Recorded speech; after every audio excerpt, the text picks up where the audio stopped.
Okay. Yeah, that's nice. Appreciated. Much appreciated. Okay, so I invite you if you would like to say a hello to everyone. If you wish to, you can unmute yourself and say a hello. Hi, I'm Nalini. I'm from London, UK. Good morning, everybody. Yeah, good morning. I'm Ravi Gupta. I'm from Indore, MP. Welcome, Ravi.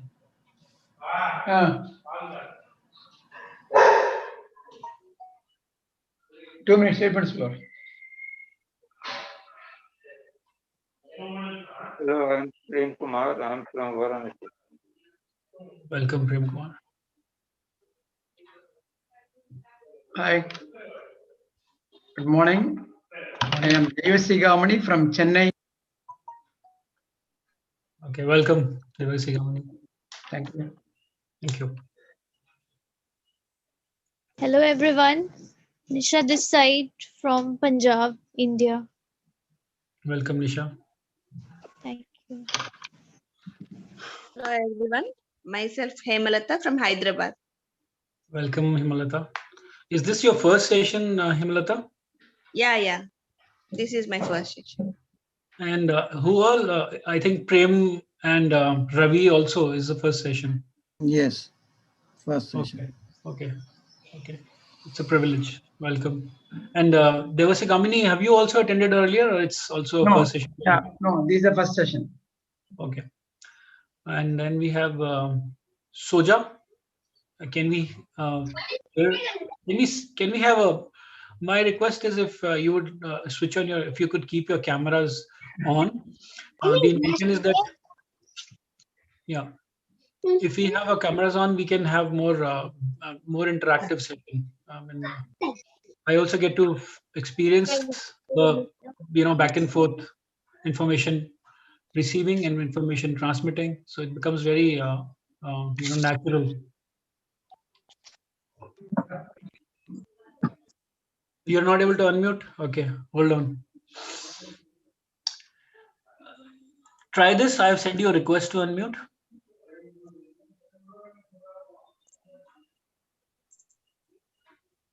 Just click on this button and you'll be able to unmute.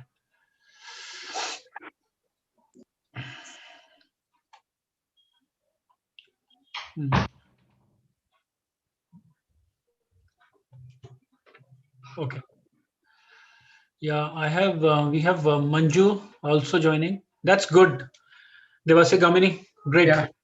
Having a video really, it makes it very interactive. It's my experience so far. I have received at most to the maximum when I had my cameras on and I was able to put full attention. That's the maximum we can have. This is the second best, after face-to-face sessions. Welcome, Manjuji. Welcome to the session. Welcome, Shabia. Welcome.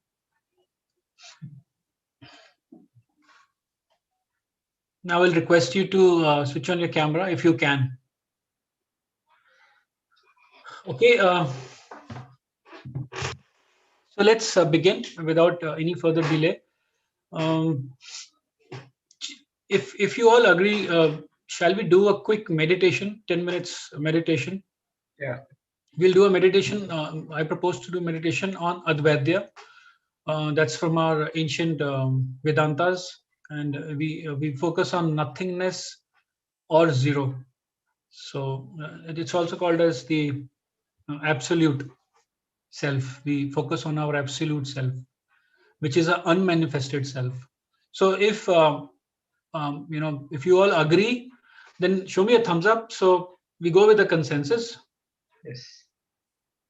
We do it? Yeah, we'll do it. Okay. All right. So I would request you to, I'll keep a watch on the time and we intend to complete by 1 o'clock India time, whatever time it is, 1.5 hours as per your time from now. So I would request you to find a place where you can sit comfortably. Okay, preferably if it's a flat surface on the floor or on the bed. Even if you have a seat where you can cross your legs, because the intention is that you sit in a way so that you can drop your complete consciousness. I mean, your awareness, your alertness, your attention in that sense. And then you don't have to, in the back of mind, it should not occur to you that I'm going to fall down. Balance. When we sit on a chair, we feel that we might fall down. So I just want to rule that out for all of you. Give me a thumbs up when you're ready. I'm going to be starting off then. Yeah. Prem Kumar, Ravi, we good? We good? Prem Kumar is not settled. He needs a moment. Do that. What about Hemalata and Soja?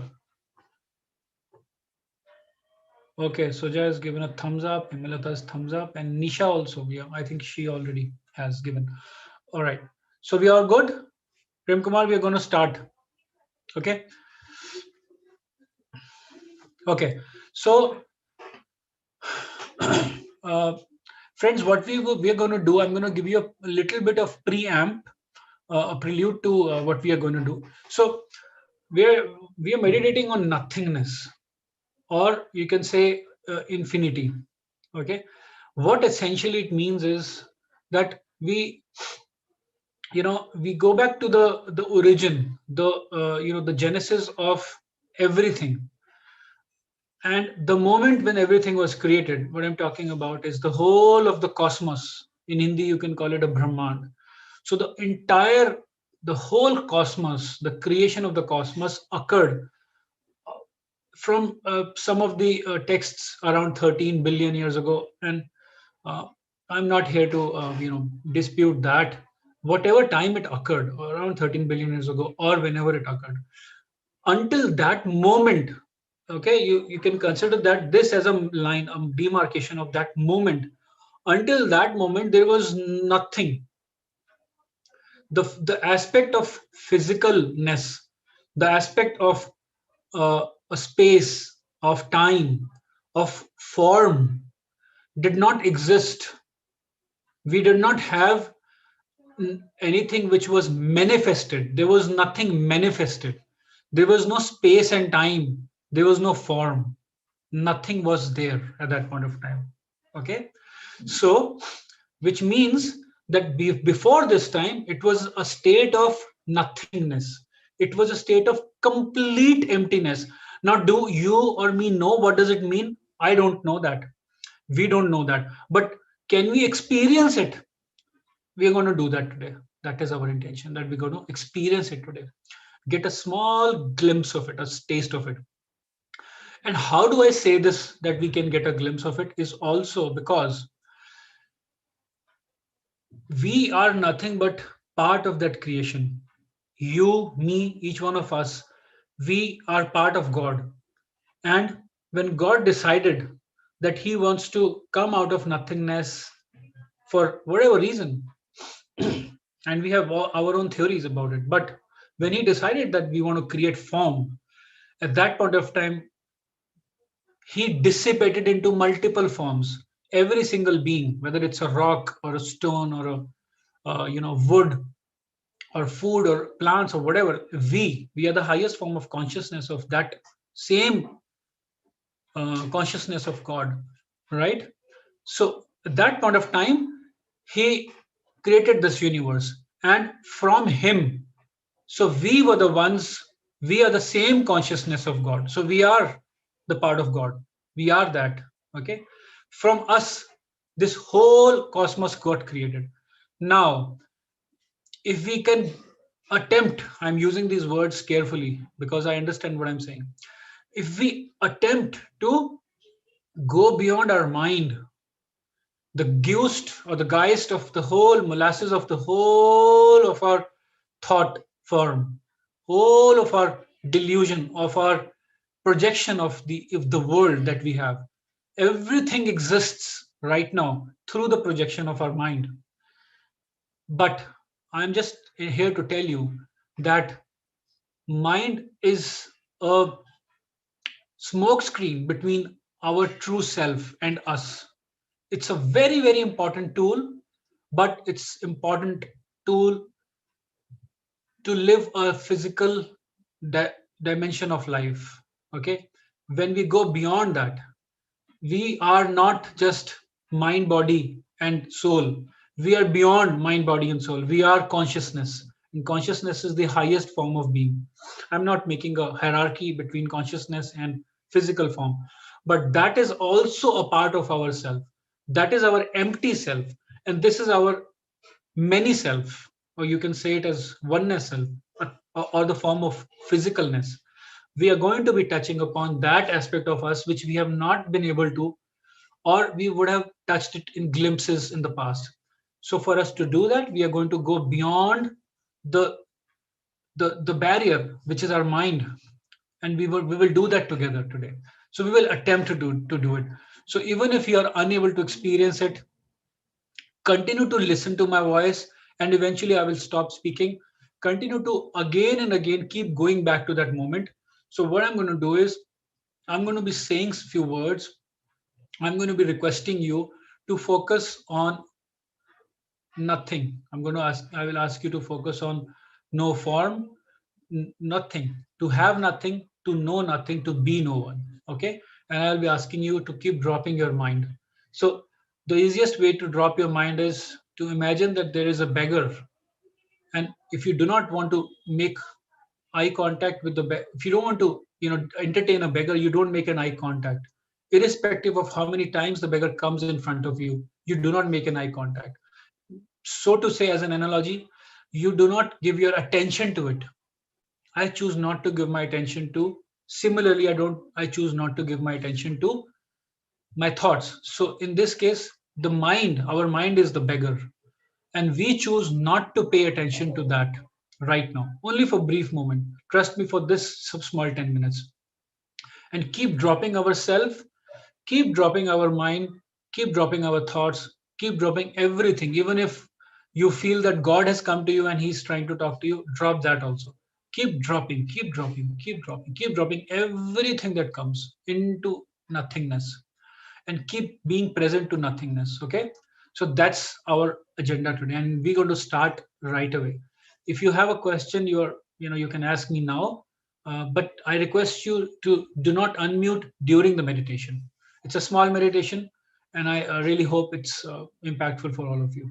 If you have a question, please ask me right now about the meditation. Like in general meditation, we focus on our breath. Hmm. Here we can do that, or nothing to focus upon. What you would be doing is you will be focusing on nothing, and Nothing. you will you will stop having any relationship with the content of the consciousness. No relationship with the content of consciousness, because before the existence of the universe, there was nothing. There was no form, there was no you or me, there was no identity, there was nothing, there was no knowledge, there was no being. That wasn't there, right? So there was no being, there was no knowledge, there was no physicalness, there was no having of any form. Okay. So that's what it is. Any more questions? So this is a state which is before the sleep state. Okay. So we are not sleeping. Sleeping state is the delta state, but we are going to deep alpha states, the lowest form of, or the most deepest form of alpha. There are 3 levels of alpha. It's just the moment, or you can call it also theta, a state before sleep state. So while you do this, you must remember that you are not sleeping, but you are attentive, you are present. You can be present. You have to tell that to yourself. I'm here to tell you, while we can be present, we can go into a deep state, which is as deep as a state of sleep, but we will not be sleeping. We will be conscious. We will be alert in that sense. In the sense, we will be present. Okay. So it's going to be starting. It might be a challenge, but just keep dropping and keep following my voice, and you will experience nothingness. Are we all good? Shall we start? No questions? So I take it as a no question. And here we begin now. So focus on yourself, be present to your body, and relax.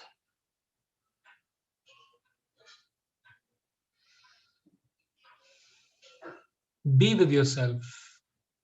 Completely be with yourself. Be still and relax. Continue to be with yourself. Be still and be relaxed. Continue to be with yourself and relax. Relax completely. Wholly. Mr. Prem, can you please sit down? Be still.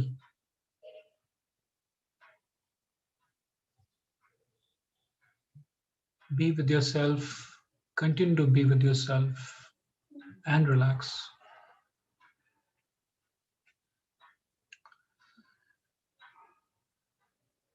Be present. Pay attention. Be present and pay attention. Now, I ask you to have no relationship. Drop your relationship to the content of the consciousness.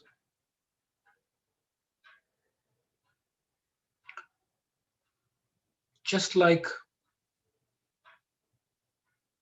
the shore of the ocean has ripples, your mind has ripples, thoughts.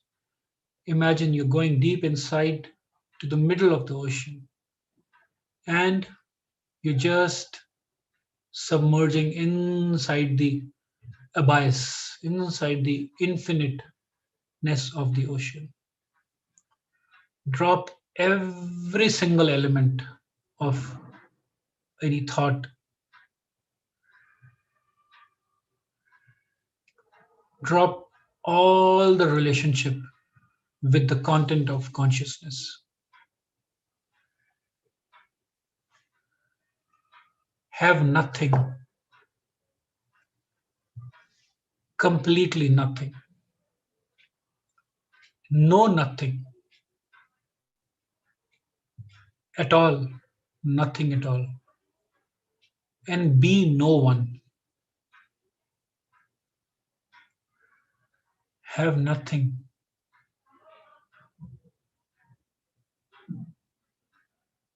Be present, pay attention, and have nothing. Know nothing. And be no one.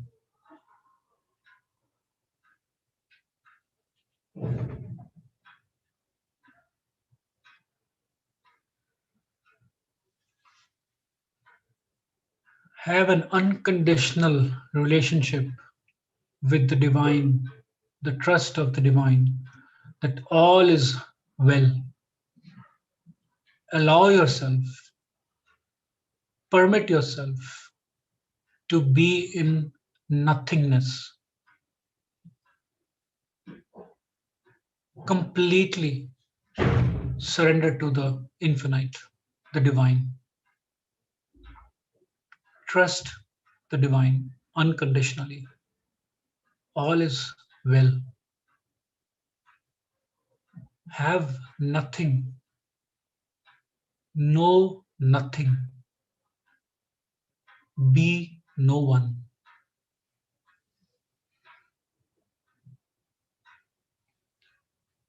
And as you get a thought, allow that thought to drop.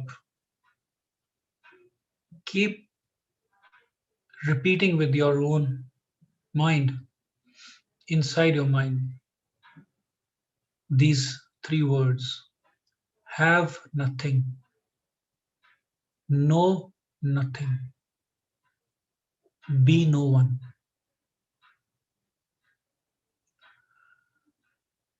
I will be on mute. I am keeping tap of time. Continue to be in this bliss of nothingness.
Okay, gradually come back to your consciousness.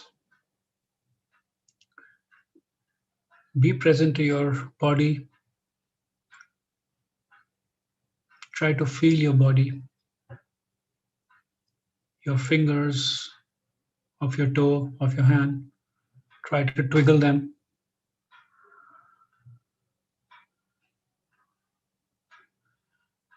And whenever you're comfortable, you can open your eyes.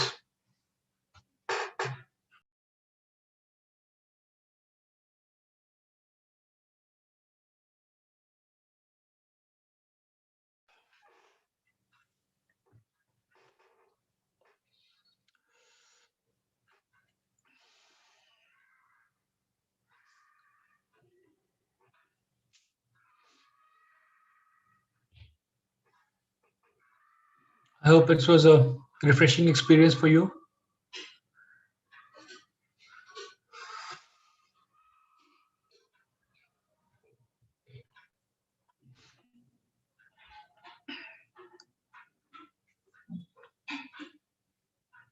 Okay. How was it for all of you?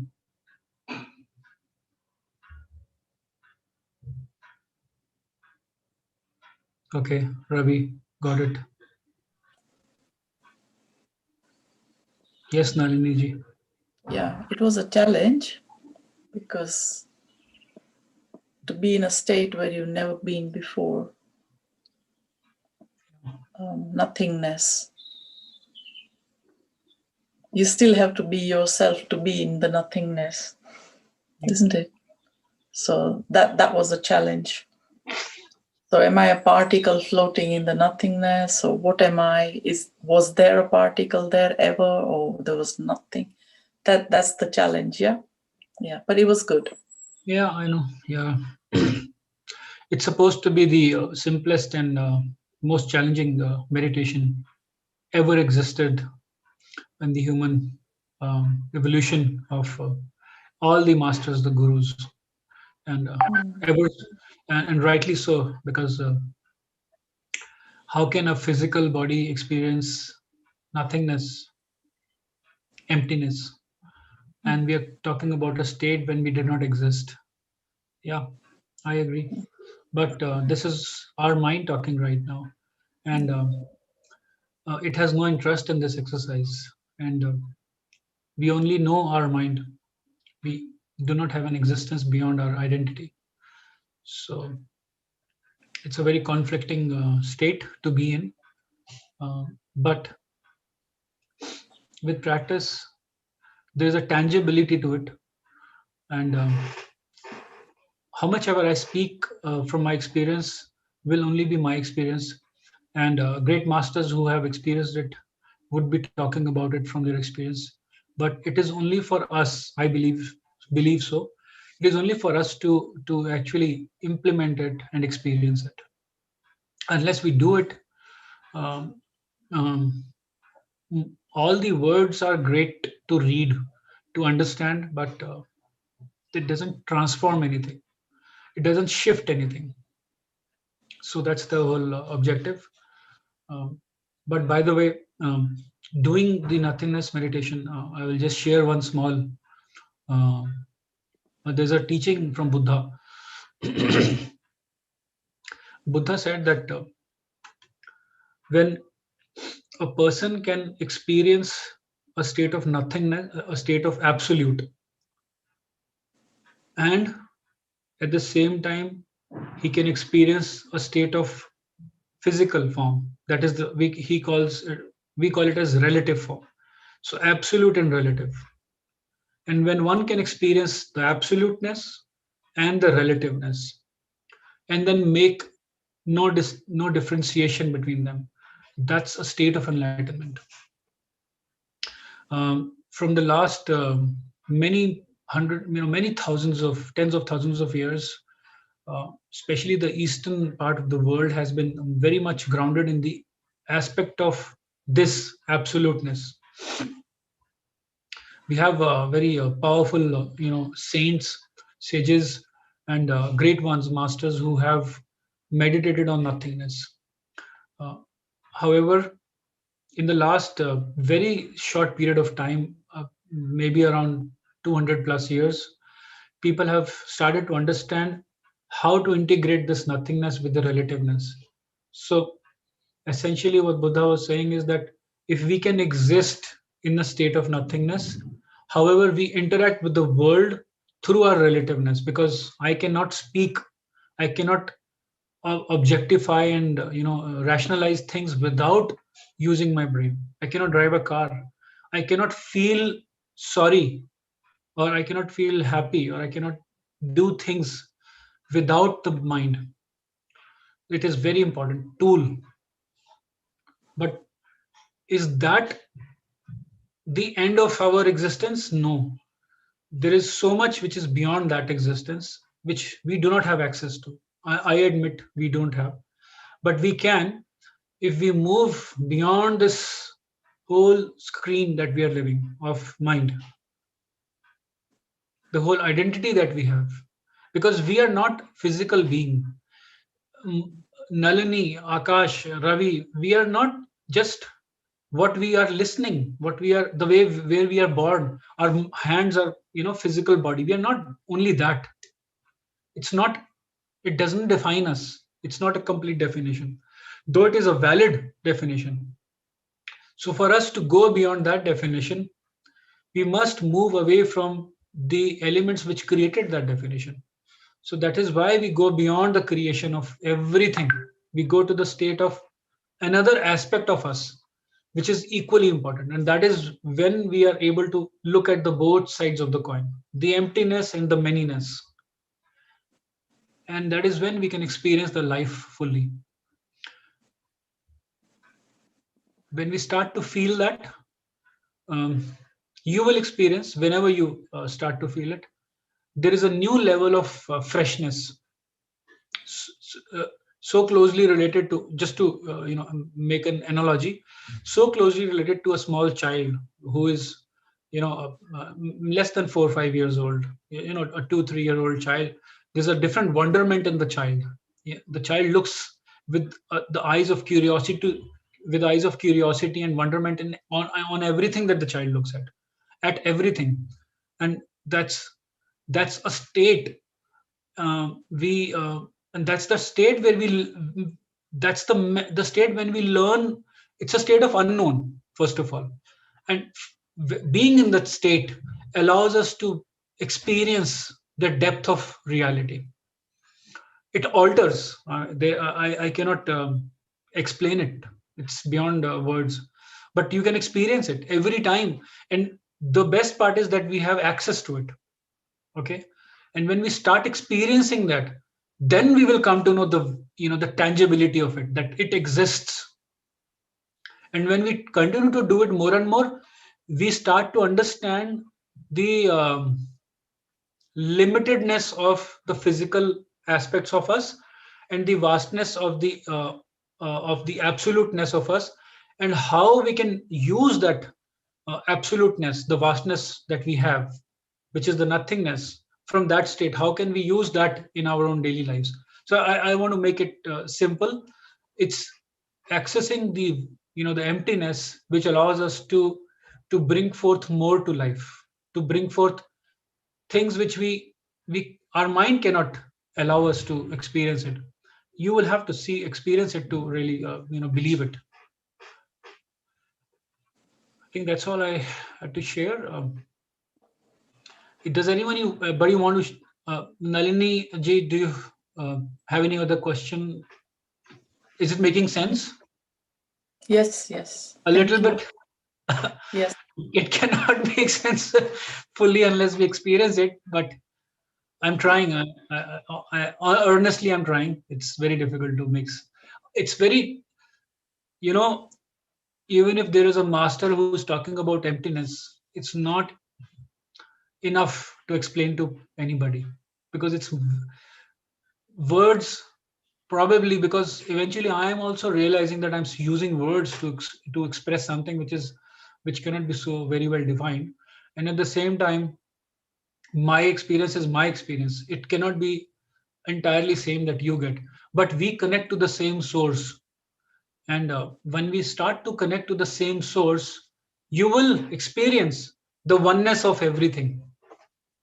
I promise, I have experienced it, the oneness of everything. It's not that I can accept everything. I'm not at that stage where I can accept people being so unkind and being in a very uncalled for ways. But I have built a little bit capacity where I'm able to understand it and maybe allow some aspect of it and then accept it. So that's all I wanted to say. Yeah. Any other questions about the meditation? So Manjurai, quite peaceful, yes, challenge to drop everything, but at the end I can feel dull pain in brown chakra. Okay. All right. Okay. Thanks for sharing. So how does this balance the karma? Well, very nice question. Yeah. Well, tell me, if I were to ask you, how would being in the state of unmanifested balance the karma? How would being in the state of no form, no thought, no physical element, no time and space, no manifestation will balance the karma?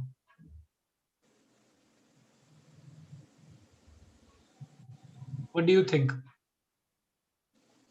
You can unmute. Uh, is Manju Rai Manju Chabra? Anything? Yeah, correct. You can unmute and speak. Yeah, it's a valid point. See, because we are not creating a karma. Being in the state of absolute, the creation of karma stops. There is So, no karma being added when you karma, so the creation of karma stops for those 15 minutes when I am in that state of nothingness, or does this state then carry on for the rest of the day? That's one observation. The second is I may be having some propensity for certain actions, for certain thoughts, and that may be multiplying my karma.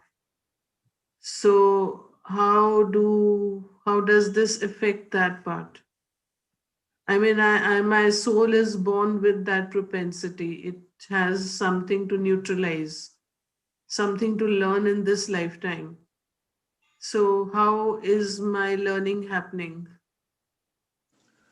So for the second part, Manju Rai, I will request you if you can switch on your camera. It's a humble request to all of you. But feel free based on your situation and wherever you are. If it's appropriate, please do switch on. That's a request. So for the second part, Manjuji, I will answer your question during the course of the session. But for the first part, yes, the answer is yes. We stop creating a karma when we are in the state of absoluteness, because in that state we are actually completely surrendered. You- When you start experiencing that nothingness, you will feel yourself that there is no contribution that you're adding to it. You're not adding anything to the creation of the universe, because you're not present. So there is no addition of karma at that point of time. That point of time, during that period of meditation, there is no addition of karma. No karma gets created at that point of time. However, beyond that 15 minutes or 10 minutes, whatever we do creates karma. Every single step that we take, small thought that we have, it creates karma. Okay. So that's answer to your first question. For answering your second question, I will answer your second question because we have things which I will be explaining, which will address this question, and then we will revisit if your answer was whether you were able to get your answer or not. Okay. Okay. Okay. Okay. Thank you. Even for those 15 minutes, most of the time we do not experience absoluteness or nothingness. So till the time we experience nothingness or absoluteness, you will come to know, Ravi, when that experience comes. Till the time we experience nothingness or absoluteness, it doesn't the neutralization, or you can say the karma is still being because when we are in the when we are in the meditation state and we are contemplating something is contemplated. I don't know. I know my thoughts. I don't know your thoughts. Somebody could be in the meditative state, but they might be thinking about their job. They might be thinking about something which is unpleasant sometimes, or pleasant, irrespective. But when they are thinking, there is a element of karma which is added to it. But I'm here to tell you that we should not worry about that. I'm not here to tell you that we should not worry about, like we tell a child that, beta, don't worry about the light in the room, or don't worry about how your teacher is speaking, but focus on getting more deeper into it. So I'm here to tell you that we continue to put the earnest effort. Now, there is something that I will share with you in the session, which will also help you to feel more confident, spiritual confidence. But a little bit to answer a question, that when we are making an earnest effort towards the deep consciousness, the consciousness is also equally making an effort to connect to itself, to make it present to itself. Okay, it is also making and the divine loves us more. Okay, now there are so many things that I'm saying which can be of question, and they could be a point of for the sake of argument or for the sake of clarification. It could generate a lot of question and answer. But please park your questions, because the thing is that we must start with the karma steps. I want to explain you something more about I have to share certain things about karma. And I promise you that almost these types of questions will get addressed while we are discussing about the karma session now. Okay. So that's what I wanted to say to you. And when you're present here for that particular time, whatever 1 hour we are left with, be open. Be open. Be here with an open mind and open heart, because these two elements are very, very important. Okay, very important. For this period of time, come with a space of complete openness of your heart, of your mind. Essentially, you can also make yourself understand that you're coming from the space of unknown. When we are coming from the space of unknown, for this particular moment, let us drop that whatever we know. Then there will be something that we will learn. I always learn listening to the same lectures, listening to the same information when I come from the state of unknown. So there is something always there to learn new. Okay, is that okay, Ravi? For the time being, okay. So can we start? I would like to share a little bit about today's topic, which is karma. Okay, I'm sure we all know our knowledge regarding. We all have our understanding about karma from the whichever background that we come from. We do understand something about karma. But for any of you who don't understand what does it mean, it is just a meaning of cause and effect. Everything has it's a universal law. Scientifically also it is proven. Every action has a equal and opposite reaction. So this is a law of the universe, a law of cause and effect. All right, yeah. With that, let me just begin. So there are a few very high level points which we must keep in our mind, which are the you could say them as some pillars of understanding about karma. One of the pillar is free will.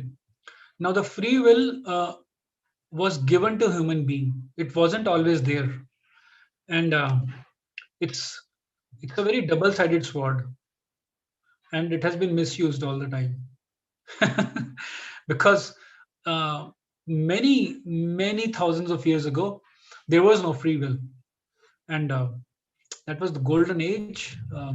Even within the golden age, the free will had started, but many thousands of years ago, when there was no free will, and when the the beings on the planet Earth, and let's talk about that. People, they were living as a angels, like angels live. The physical body was more like an etheric body. There was no such hardcore physicalness, and there was no free will. Like there was nothing called as negativity. Everything was in singularity. It was absolute. Nobody knew the opposite of love, which is hate. Nobody knew the opposite of abundance, which is lack. Nobody knew the the opposite of joy, which is sorrow. Nobody knew the opposite of maybe you can call it love, fear. So nobody knew all that. Nobody knew what is shame. These guilt, these did not exist. These experiences did not exist. In the last last session, I had explained one of the one of the fall of the golden age, and you're most welcome to visit that session. That session also depicts the nature of fall of golden age. It has happened many times. So that is when we start to experience duality. So free will was given to human being because it was a request made by a lot of beings on the planet, and of course they were existing in a very high state, just like angels, and they were asked, they requested to Father Mother God that they want to experience free will and do things in a different way. And when it was given, it was misused. All right, and misused, and that is the source of creation of karma, bad karma, I would say. Now free will was a gift which was given for being, to all the sons and daughters of God. It was a gift to all the sons and daughters of God, and it is a pivot point which assists us to create a good or a bad karma. Yeah, that's point number one. Pillar number two, or second point, is karma is not a punishment. Many a times people relate to karma as a punishment, because in the Hindu text and through the understanding of the Hindu text, I would use this word. And I know only about two such books or texts in the Hindu text, as well as in the Old Testament of Bible, which is before Christ. In the Old Testament, which was the Moses age, it has been written very harshly that God created a lot of, and I will talk about it. God was a lawgiver, and He created 10 commandments. They were very strong. Thou shalt not do, and all that. Okay, thou shalt not speak unkind words. Thou shalt not have any other god before thyself. Thou shalt love thy neighbor as thyself. And these are very strong, tough commandments which were made. And I'm talking about the Bronze Age, which is basically more than 4,000 years ago, and that is coming from the Old Testament. And from the Hindu pretext, we have been reading that the karma, to balance the karma, we need to go through a lot of lifetimes. 84,000, 84,000. Manjuji, can you switch on the unmute? Yes, it's a Yunis, 84,000 Yunis. So 84,000 births. After having 84,000 births is the time when we get the birth of a human body. So I'm just telling you something which is old, and I want to repeat one thing here before I proceed, because our mind will be juggling right now. Okay, it happened with me, but these teachings are from ascended masters. I am not. Please don't just hear me and create some kind of perception that I'm telling you something, and how do I speak all that. I can't challenge the old pretexts from the texts and from the books and all that. Okay, and so much of our knowledge is available in our Hindu books and Bible, so many places. I mean, we learn through so many ancient teachings. So I'm not here to challenge anything, but yes, I am sharing you the knowledge of ascended masters. And ascended masters' knowledge is the highest knowledge, highest order of teachings available on the planet Earth. And it has been there from eons. Eons means lakhs and lakhs. it cannot be accounted for. So many years, but it's not there in the texts for very obvious reasons, because it was misused and it will be misused. And that is why it was not kept in the texts. So it has been there with us. We had lost the touch to it for some time when the last golden age fell around when the fall of Atlantis. Now, a couple of 100 years ago, it has been reintroduced. So this knowledge is coming directly from ascended masters through various messengers. And I've been talking about that in earlier lectures, but today that's not the agenda or the topic of discussion. So please hear this information, and all these knowledge that we are talking, they cover a lot of religions. But religion is a space where it is confined to its own boundary. But this teaching, the spiritual teaching, it doesn't have any boundary. It cuts through all the religions. Even they might become subsets to it, but their knowledge is still limited.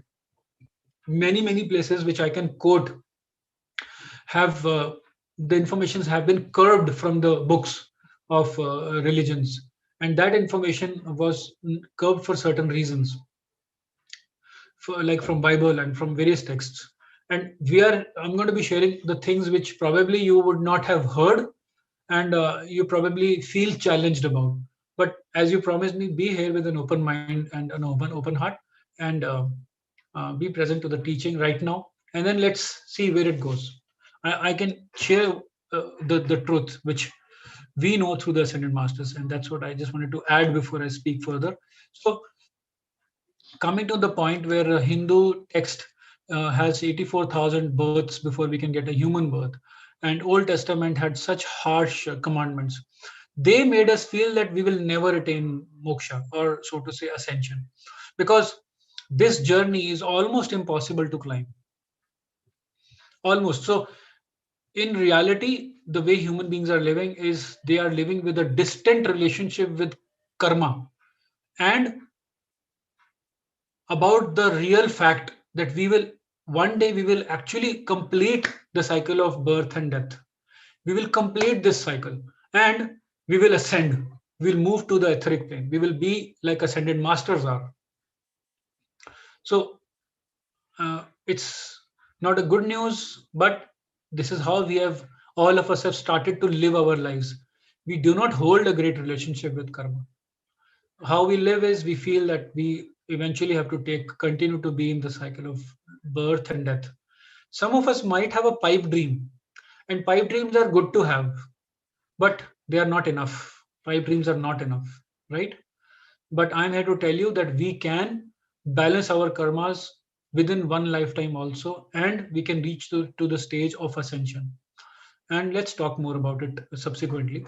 So number 2 is karma is not a punishment, but simply the law of cause and effect.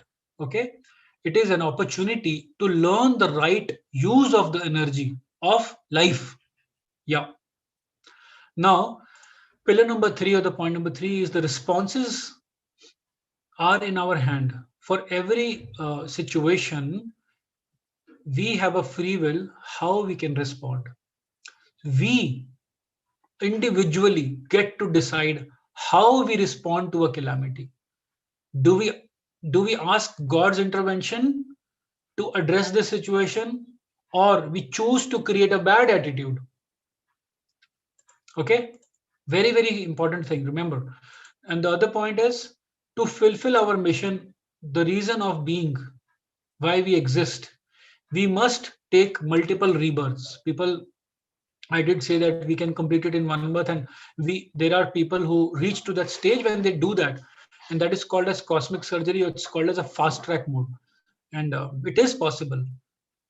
We must be ready to do it, but we must understand in the whole understanding of the concept why people have come to the planet is because they have come to the planet to take lessons.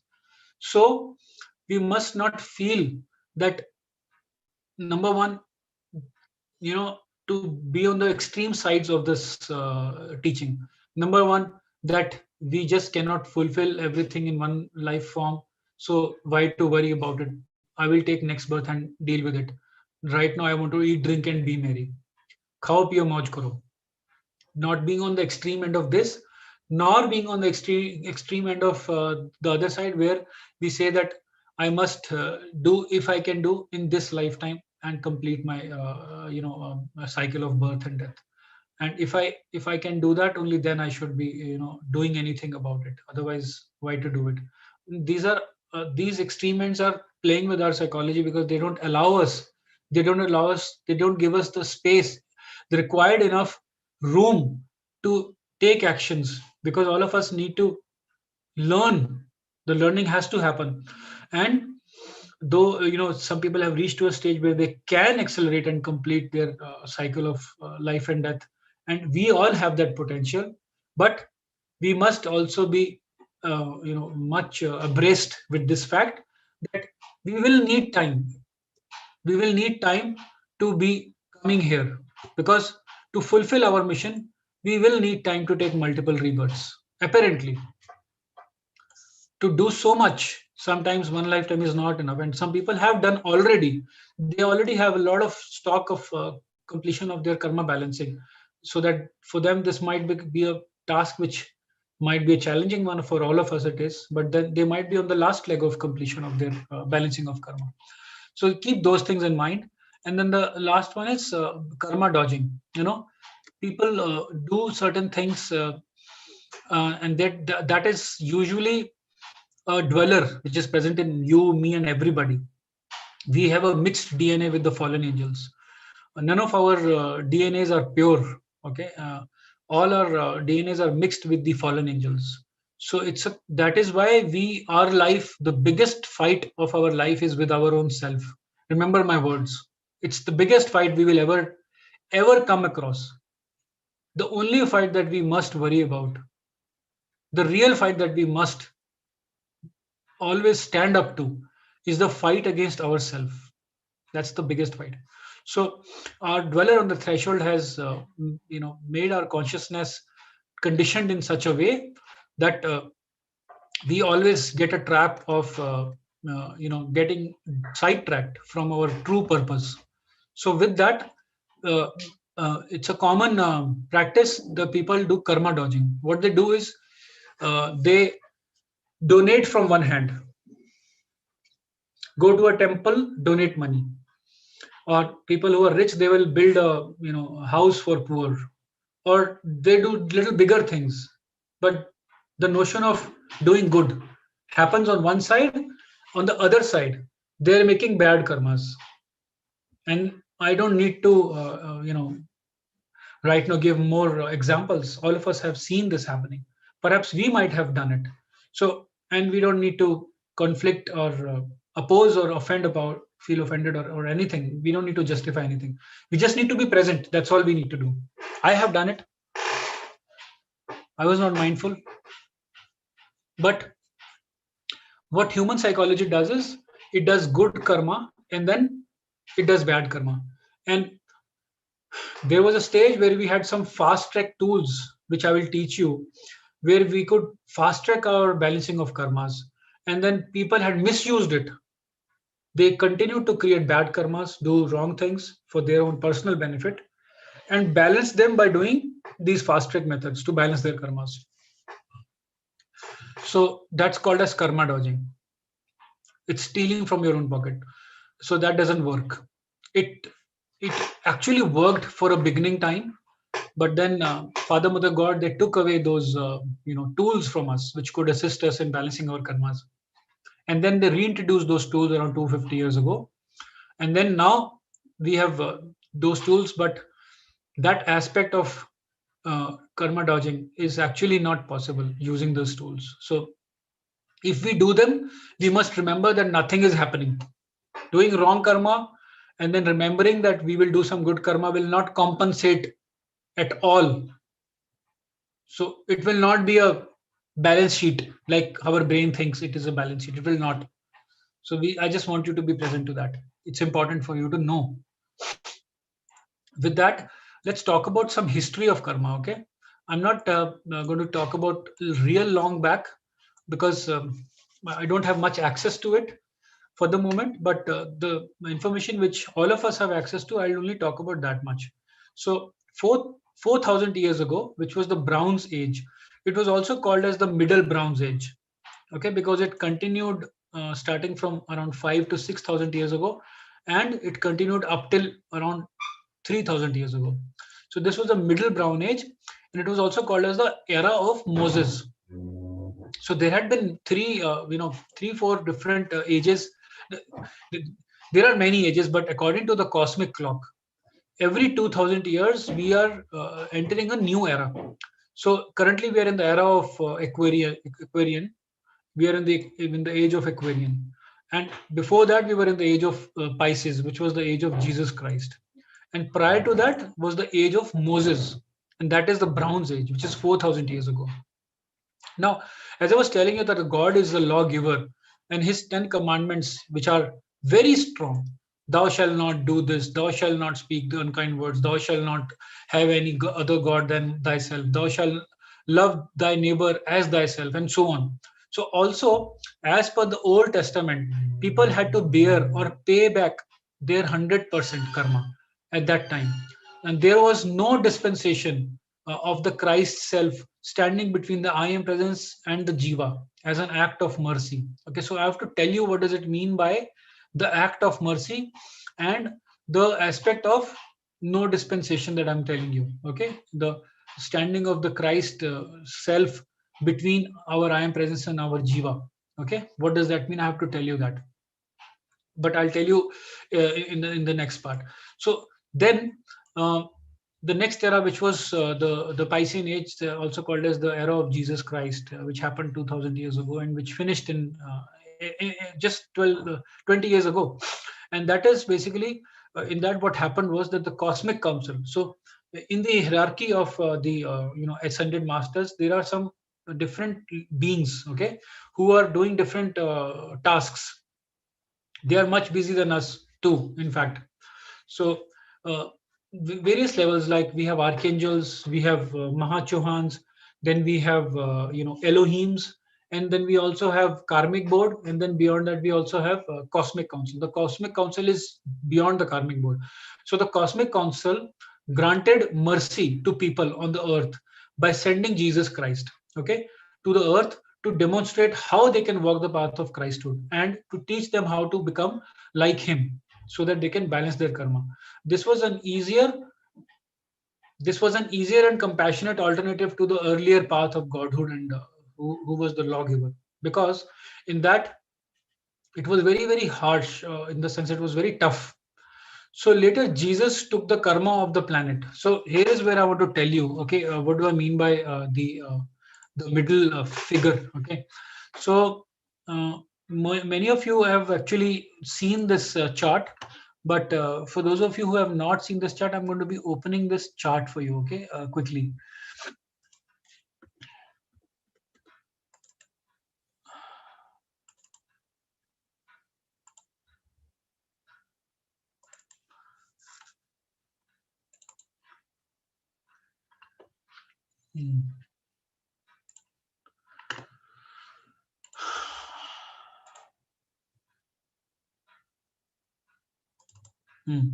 So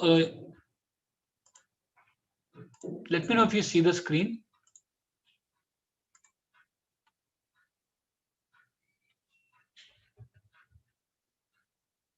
Can you see the screen? Yeah. Okay. So yeah. So this is the chart which I'm referring to. In the time of Moses, or around before 2,000 years from now, approximately, this did not exist like this. So please omit this Om sign. Consider this as our highest self. This has no religion. This has been used so that people understand. It is to help people to understand. This is our I am presence. It could be replaced with Christ, or it could be replaced with Allah's sign, or Guru Nanak sign, or any other god, Zoroastrian sign. I'm sorry, somebody has unmuted. Banita, yeah, okay, thank you. So please hear me out over here. So this is our I am presence, okay, the if you can see this, my mouse. This is our I am presence, and this is our highest self. This is our God self, and this is our current self, which is our physical self. Okay. Now, earlier than the before the Christ age, the Piscean age, we never had this middle figure. We only had this Jiva and our I am presence. There was no middle figure. Now, what happened was that everything that we did used to come back to us immediately, and we were, harshly. We were harshly impacted, and we were very challenged in terms of taking actions to fulfill our purpose of life, basically to take right actions, okay, so that we can live God qualities. We were really challenged, and uh, people had difficulty in walking the path of the godhood, and many people got discouraged. And the fallen angels, or the plan of the Lucifer and the fallen angels, whatever name you give them, the dark forces, that was becoming more and more prominent. So in the age of Jesus Christ, when Jesus Christ came, he requested the cosmic council to cut some slack for human beings. By saying that, by cut some slack, he requested the cosmic council to introduce a form of this middle form, which is called as our higher self, or the Atma. You can give many names to it, but this became a mediator. Now the job of this mediator was to help human being. Okay, many of you would have this question, so this might get addressed also. But how will this help human being is, if the human beings start to meditate, you will experience it yourself. They will start connecting to their soul. This is our soul here. They will start connecting to their inner child. This is our inner child. They will start connecting to their higher consciousness, and this is our higher consciousness. And what is happening when they do that? Eventually, they understand the reality and they take the right action. Okay, they don't misuse their free will, though the free will has been given to us, but we must use this free will in the direction of the God's will. Sometimes some people say that if only we need to do what God wants us to do, then why do we need to even have a free will? Then we can just do what God wants us to do. Well, it was a request made by when the God created beings from his own part, from his own body. Then they started living different lives here. It was a request given by us to God that we want to have a free will to begin with. So from where it started, and at the same time, now it also was given to us so that we can start to be on the planet and reintegrate with God and learn basically to be on the planet of Earth, and then practice the ways of God being, so that we can experience the fullness of God quality in the human form also. And we can experience the God quality in the human form. At the same time, we can do things which God cannot do while sitting in the absoluteness. He wants us to do things from our hand. This physical body is important. So there is one element in Ascended Master teaching where they have said that the biggest crime that one does is to take their own life or take somebody else's life. Okay, and there was an argument by some people, in that discussion, that there are some more grievous crimes than this too. But God messenger told that no, these are the bigger crimes than any other crimes. They have the hardest of the hardest, I would say, consequences than any other crime that people do. Because we are so important. Okay, this will help you to boost your spiritual confidence. We must love ourselves, divine love, not ego love. So this is what when Jesus era came, this was introduced so that it can help us to understand what is our true purpose. So it is like a roadmap, or it's like a GPS system which is guiding you that, okay, this is where you should go, this is where you should not go. And then we add our flavor. Can I become like Manjuji? Can Manjuji become like Ravi? Can Ravi become like Nalini? Or any of us can become like anybody else? No. But we all are different versions of God. So will I practice forgiveness like how Manju is doing it? Or will Manju practice love like Ravi is doing it? Or will Ravi practice giving services like Nisha is doing? So and so forth. No, we will do it in our own flavor, which is okay. But the highest truth remains the same, that we align to the ways of God, the qualities of God. Okay, basically, we align to God's will. So this is why the middle figure has been introduced. Also, when we create bad karmas, they get accumulated.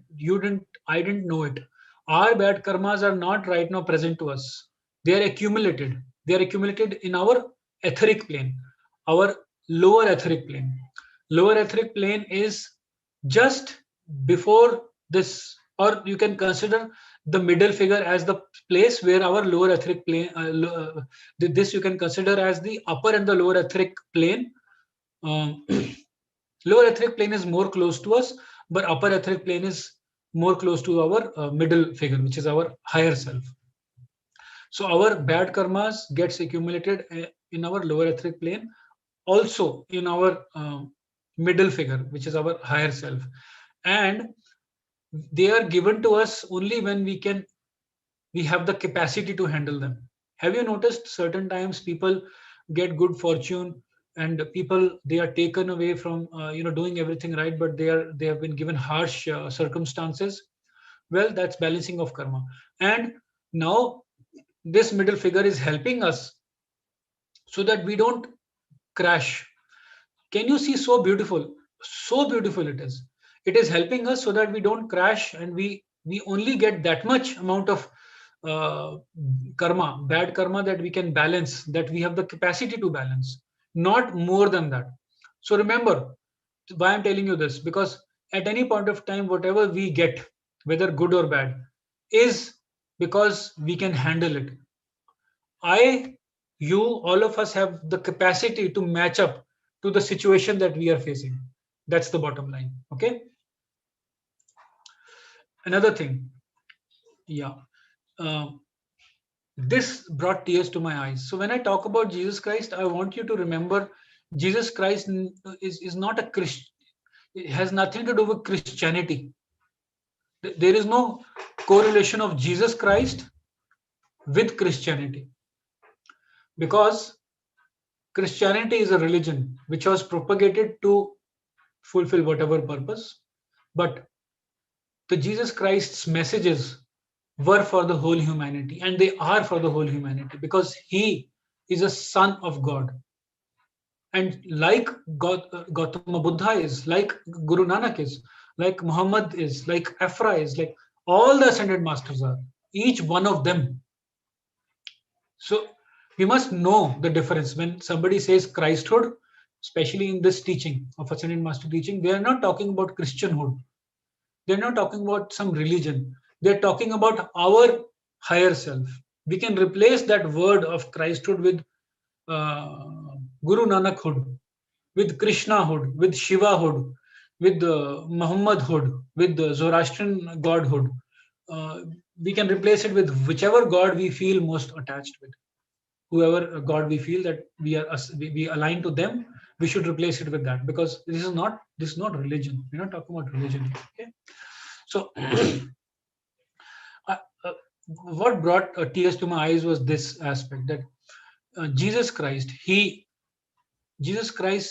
took the karma of the planet Earth on himself up till 2000 years. I'm sure whenever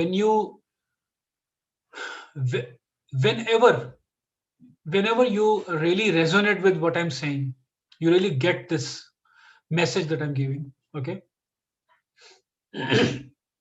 You'll have tears in your eyes, because Jesus, he took the karma, the impact of the whole karma of the whole planet on himself for 2000 years, which means he became a buffer, or some kind of a cushion So a shock absorber between the humans and their bad karmas. He took a major portion of that bad karma on himself for 2000 years.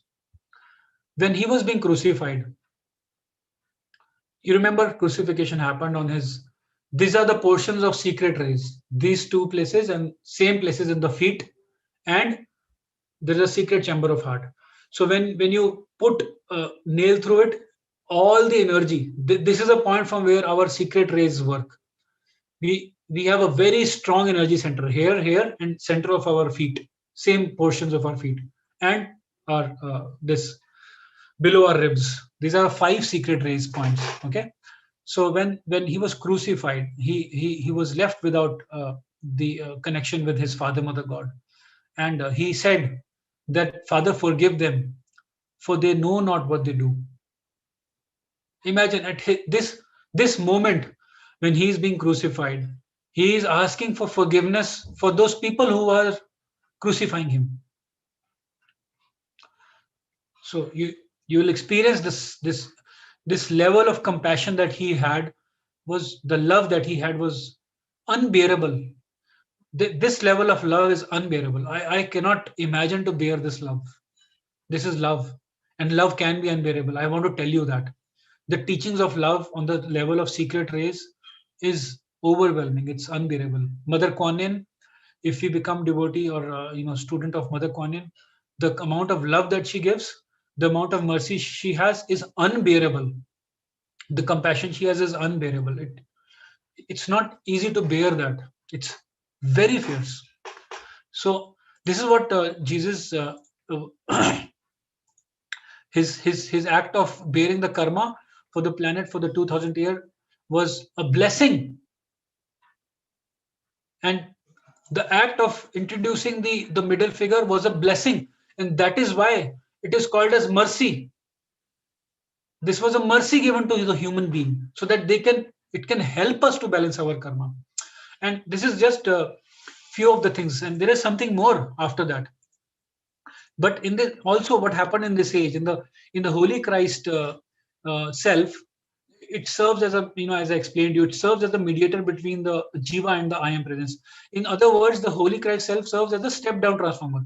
So as an act of mercy, Jesus Christ in fact right now I'm talking about, as an act of mercy, the mediator holds the heavy duty karma until we are ready to receive them. Okay, and he releases our middle jiva, our atma releases those in increments, those heavy karmas in increments, so that we can balance them.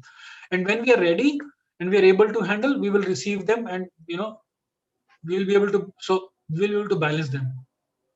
So the Holy Christ self gives us the knowledge on how to balance our karmas. That, as I told you already, we'll get various intuitions through our our inner child and our intuition, and that is nothing but our higher self. So we are told that at the time of the transition of Ramakrishna, most of you would be knowing Ramakrishna. So he did not balance his 100% karma. Ramakrishna is a great saint who passed away in the late 1900 century. Okay, so late 1900 century, and he is a ascended master. Krishna transitioned from his body, he did not balance 100% of his karma. At that time, there was a requirement to balance 100% of the karma. So we are talking around 150 years ago. Okay, so he took his final embodiment in the West and followed the teachings of the I am movement and used the violet flame to balance his 100% karma. So I'm telling you this because of a reason. So presently, people have been given a gift of violet flame. Now, this wasn't there around 200 years ago. Violet flame is a gift which is given to us. Violet flame is a tool which helps us to balance our karma. So you may not write because this is being recorded. So you'll receive this recording. You can listen to it later also. Violet flame is a gift which is given to us to balance our karmas. And that was taken away from us. But very recently, around 200 plus years ago, it was given back to us by one of the, like us. There was a messenger who had really reached to a final stage of his balancing of karmas. His name is Godfrey, and his twin flame Lotus. They both resided in Chicago in the US, and they were given this dispensation through masters, through Saint Elmoria, that the violet flame is being reintroduced around 200 years ago. So since then we have got this violet flame. It's a fire yoga, like we have other 4 yogas, right? We know all the 4 yogas, which is our senses and our mind and our physical body, and reintegrating all of them is Raja Yoga. And this is another form of yoga, the 4th form, which is called as the fire yoga, or maybe the 5th form. So at that point of time, we were given this gift of violet flame. Using the violet flame, because Ramakrishna, he made his transition in some early 1900s, which is 150 years ago. He had to come back and again live an embodiment in the West and work as a I Am movement member. And he used violet flame to balance his 100% karma. So now using this violet flame, we can fasten the pace of balancing of our karma. This is what I wanted to tell you. That one element which I was going to share with you is this.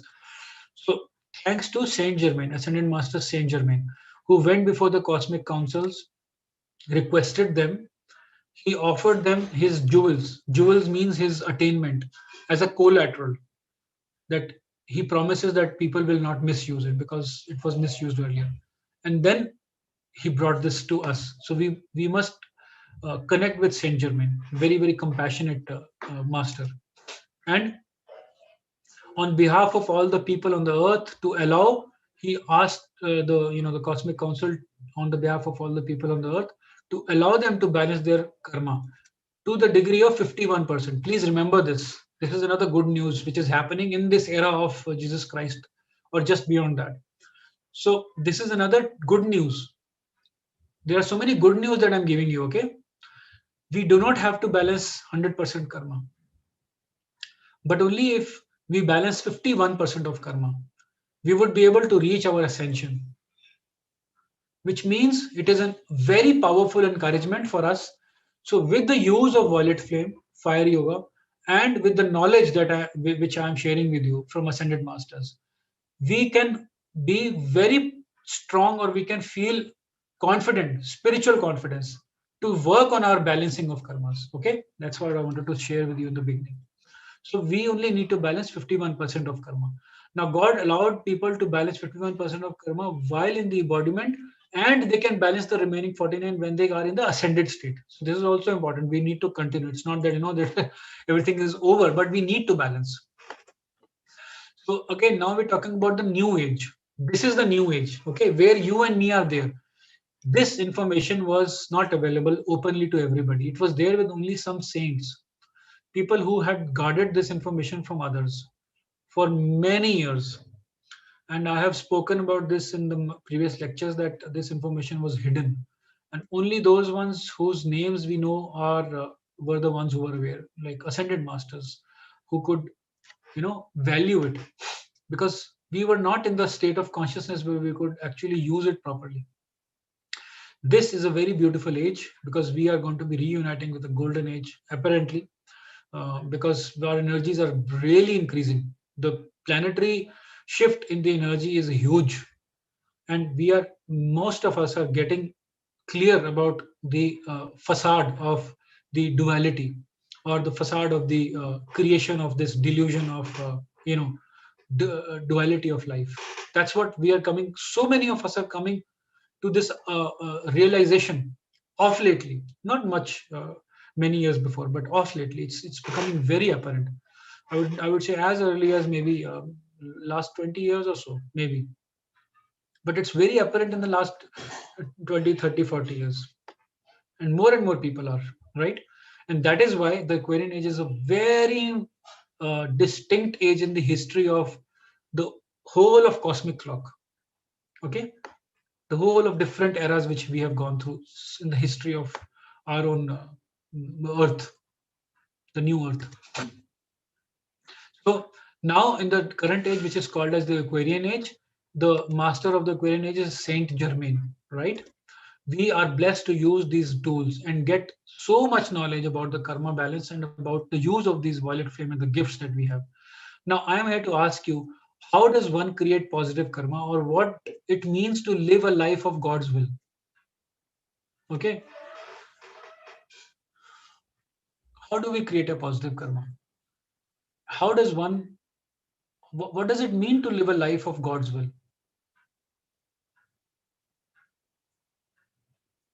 Well, it's a very, to sharpen our intuition so that we are able to get messages from our higher self and work according to that. yes, true, exactly. That's the way to get connected to God's will, when we can sharpen our energies, get into the higher state of energies, and be more in the mode of surrender, and hear our intuitions. That's true. I want to introduce a concept of the motive of the heart.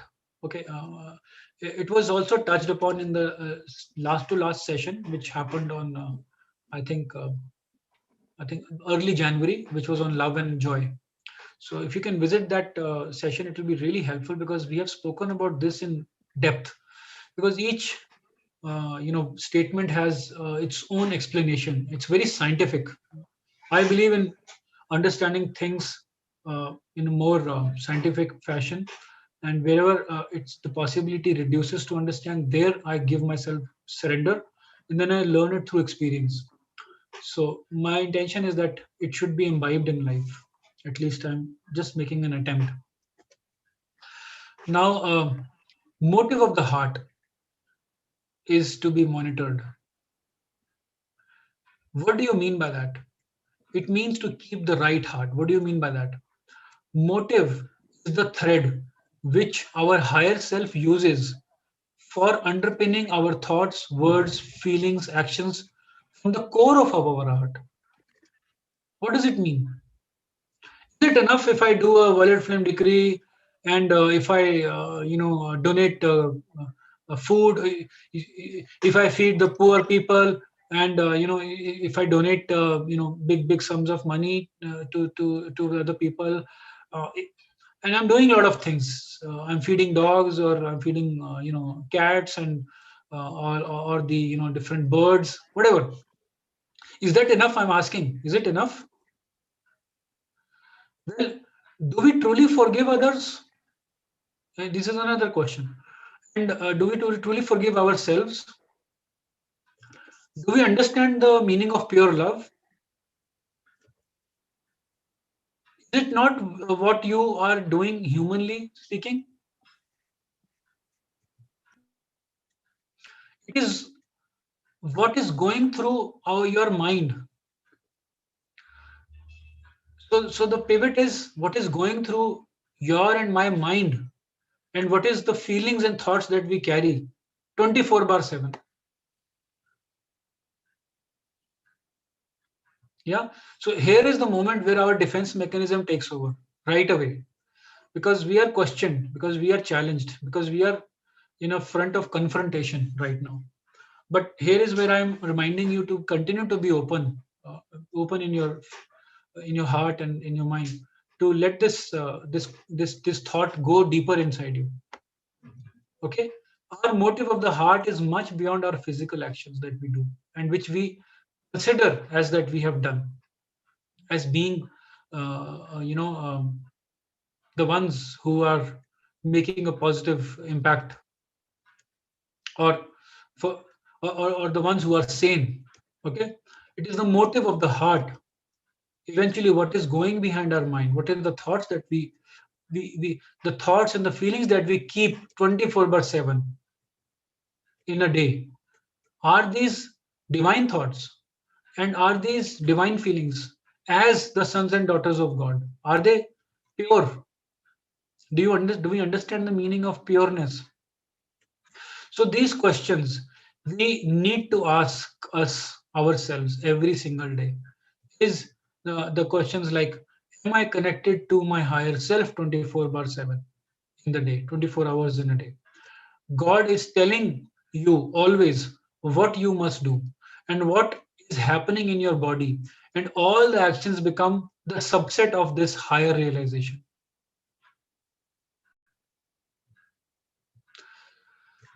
So we have to be observing ourselves. We may be doing so many good deeds, as I mentioned that, we are feeding the hungry and doing all that through our lifetime. We are spending their lifetime, but we still could forget if our thoughts and feelings are connected to the higher self. So what is most important? So it is an important point to find the answers from within, inside out, and not outside in. When we go from inside out, then we get all the answers, because we are the sons and daughters of God. I am that I am. I am that, which is God. I am that I am. I am God. We get our answers from our inside out, not from outside in. Repeating myself.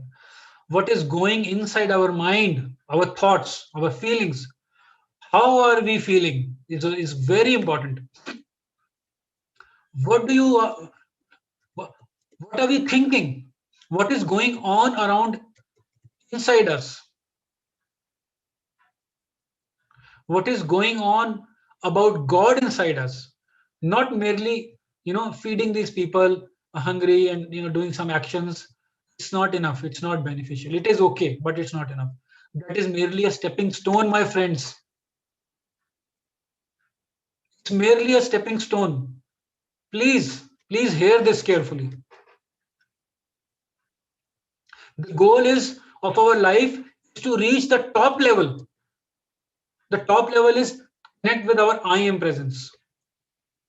Okay, which is by connecting to our higher self and then connecting to our I am presence.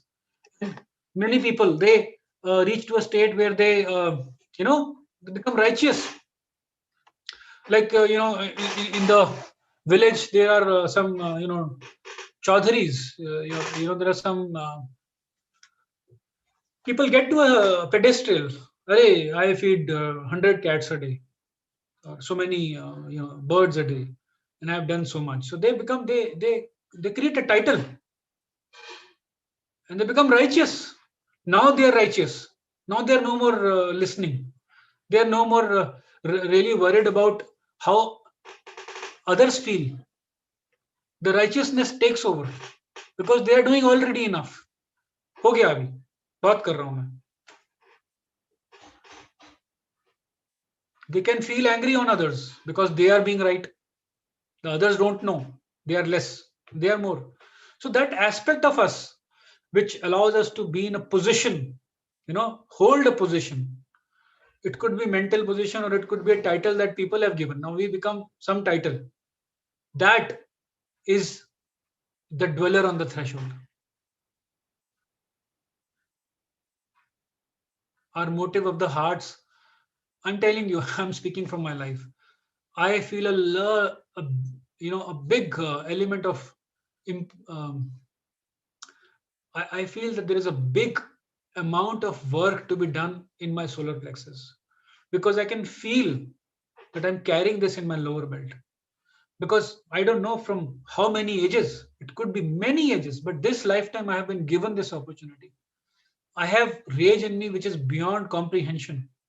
I don't know.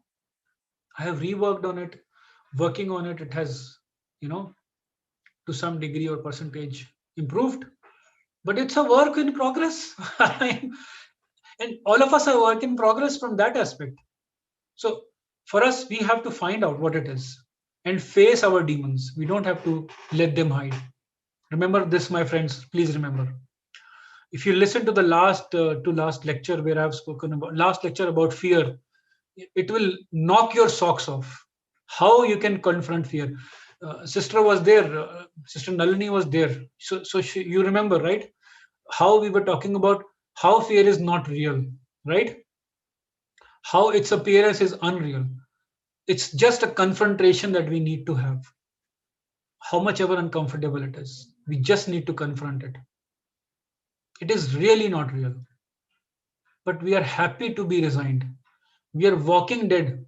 We are not alive. We are not awake. We are sleeping.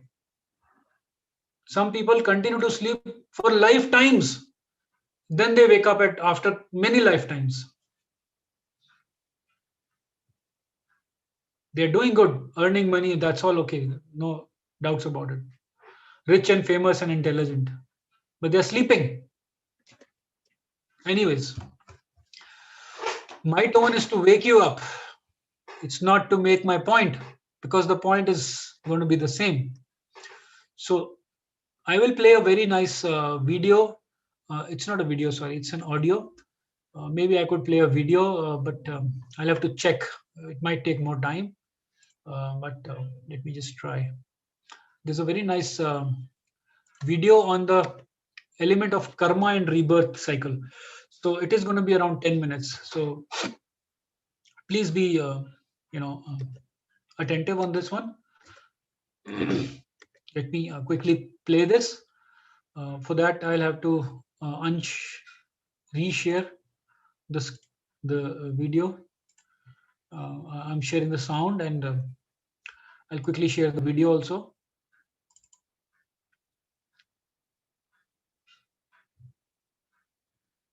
Okay, let's do one thing.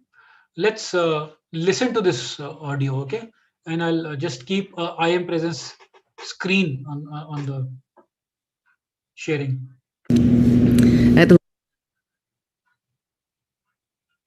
Atlantis was a team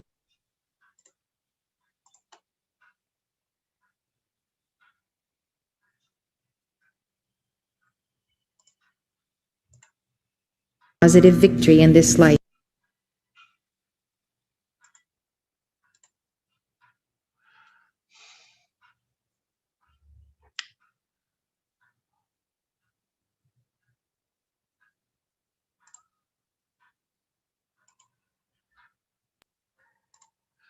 Okay, I'm sharing the screen of Elizabeth Clare Prophet, but I'm going to be playing a audio in the background. Okay, please listen to this keenly.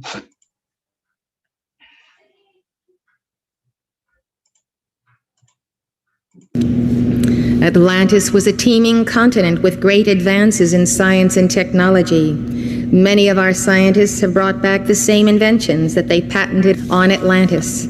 Many of the songwriters from Broadway were writing those same songs long ago on Atlantis. Talent, then, is cumulative. We bring back our talents, we bring back our memories, and we often patent the same inventions that we patented in another age. According to Eastern teachings, karma necessitates rebirth because you can't reap all the effects of your karma in a single lifetime. Perhaps if you did, it would simply wipe you out then and there. And so God is merciful and has always been merciful to us. And this is why we are sitting here today. This is why we are able to speak to one another and discuss these subjects, because we are the issue in the sea of a merciful God who loves us and whose ideal for us is not punishment, is not harsh judgment, but is opportunity for us to learn our lessons. And sometimes when we refuse to learn those lessons, we get a karmic spanking, the return of our own karma. And so, since there is not time enough in one life to experience the return of or the compensation for all the good or the bad that you have done, then we must come back multiple times. And these times are stretched out into ages, because we must re-embody at the same time as others are re-embodying with whom we have karma, or a mission, or a project to complete. And so it takes many cycles, going full circle in the records of time, in the ages and the centuries, before the stage is set once again for us to be with the same group of people that we were with, where we made our karma, good or bad, in the first place. There is a misunderstanding among some in the West that the Eastern concept of karma is fatalistic. I think some theologians like to make us think that that's what they think, so that they can tell us that it is fatalistic. I think it is very clear when we study the Eastern religions that there is nothing at all fatalistic about karma. But such people say to me, "Oh, you believe in karma and reincarnation. You'll be taking another 1,000,000 years before you get to God." Well, that might be standard Hinduism, but it's not the standard teaching of the ascended masters, who come to tell us that there is a tremendous acceleration at the end of this century, entering the new age, the new astrological sign of Aquarius.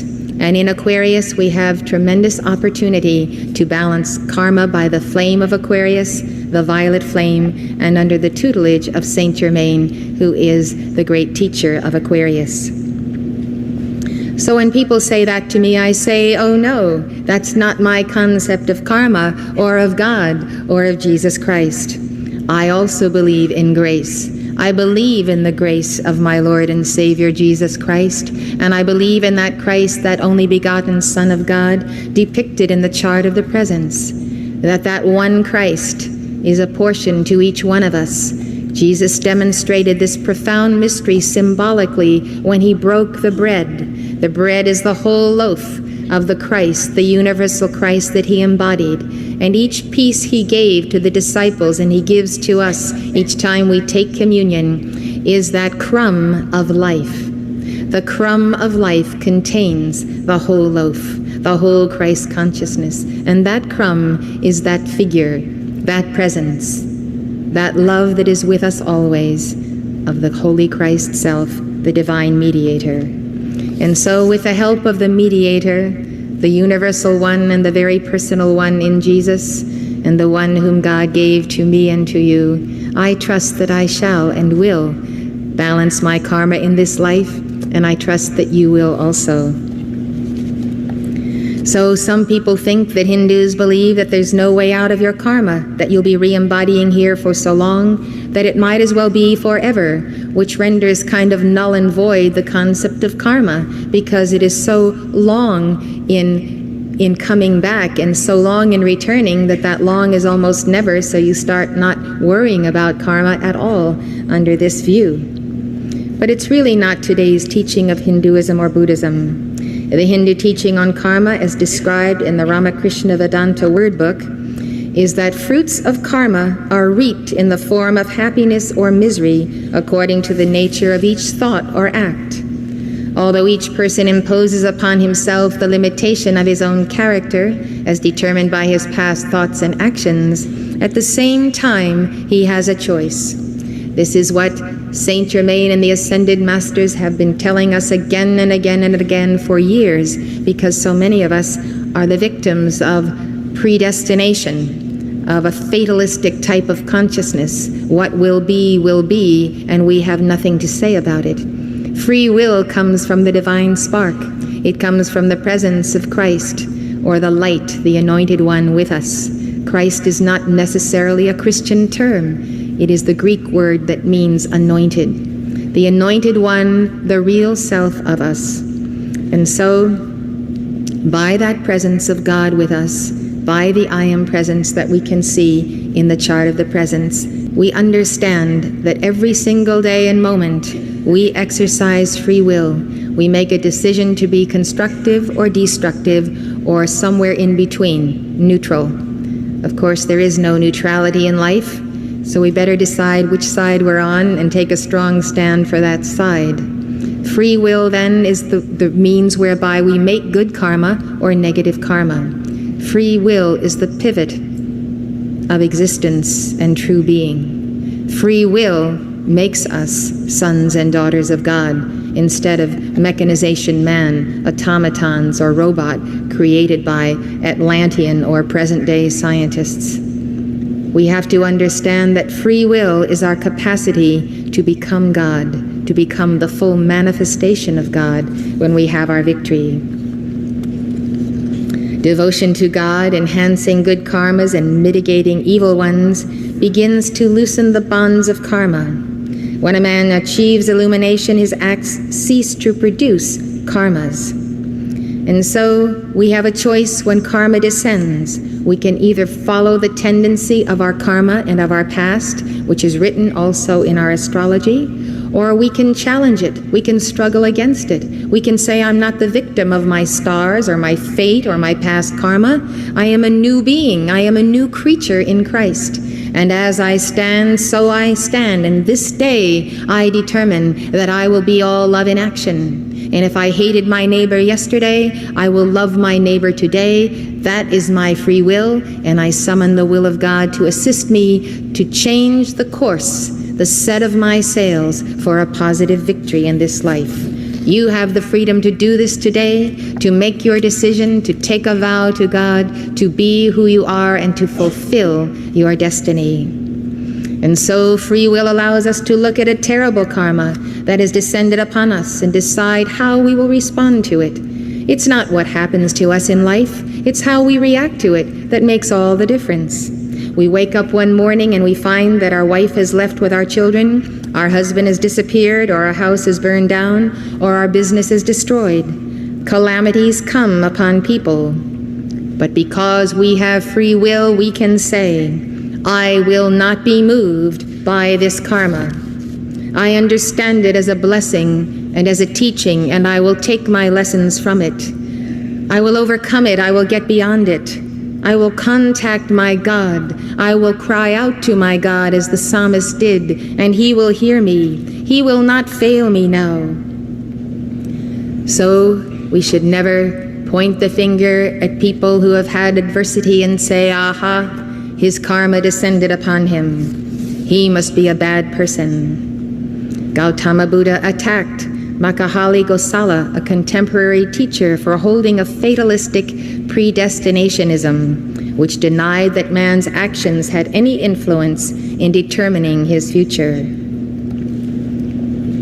His affirmation of being justified or being judged by thy words.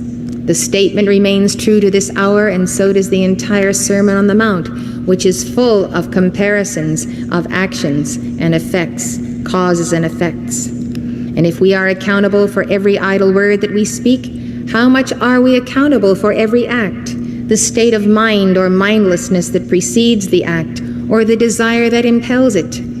If we know that we're going to have an accident when we drink and get drunk and take people out in the car, and we do, and they are killed, our karma began when we took that drink. If we know we're going to be absolutely mindless under the influence of drugs, and we take those drugs, we are accountable for our actions under those drugs because we took the drugs to begin with. That was a karmic act. It was a decision. The law of karma gives us sound reason to control our tongues as well as our uncontrolled thoughts and feelings that propel our tongues. The Sermon on the Mount is a treasure trove of the law of karma. Jesus states the mathematical precision of the law of karma. With what judgment ye judge, ye shall be judged, and with what measure ye meet, it shall be measured to you again. Short your neighbor on his bag of flour, don't give him the whole pound, and you will be shorted yourself in bigger ways and more serious ways at a time that is very inconvenient for you when you need all that you can get. Therefore all things whatsoever ye would that men should do to you, do ye even so to them, for this is the law and the prophets. Jesus is saying that the golden rule, do unto others as ye would have them do unto you, is the law of karma taught by the prophets. So Jesus affirmed this law of reincarnation and karma taught in the Old Testament, yet the Christian Church, from the Church Fathers all the way to the present leadership, has not acknowledged the record of Jesus' teaching on this subject. Rather, the prelates have vehemently denied it.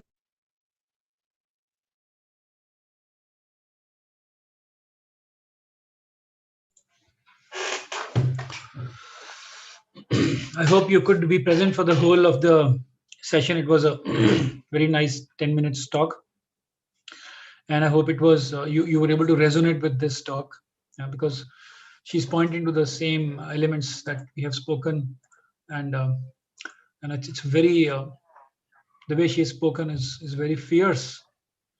And because she's talking the messages of the Ascended Masters.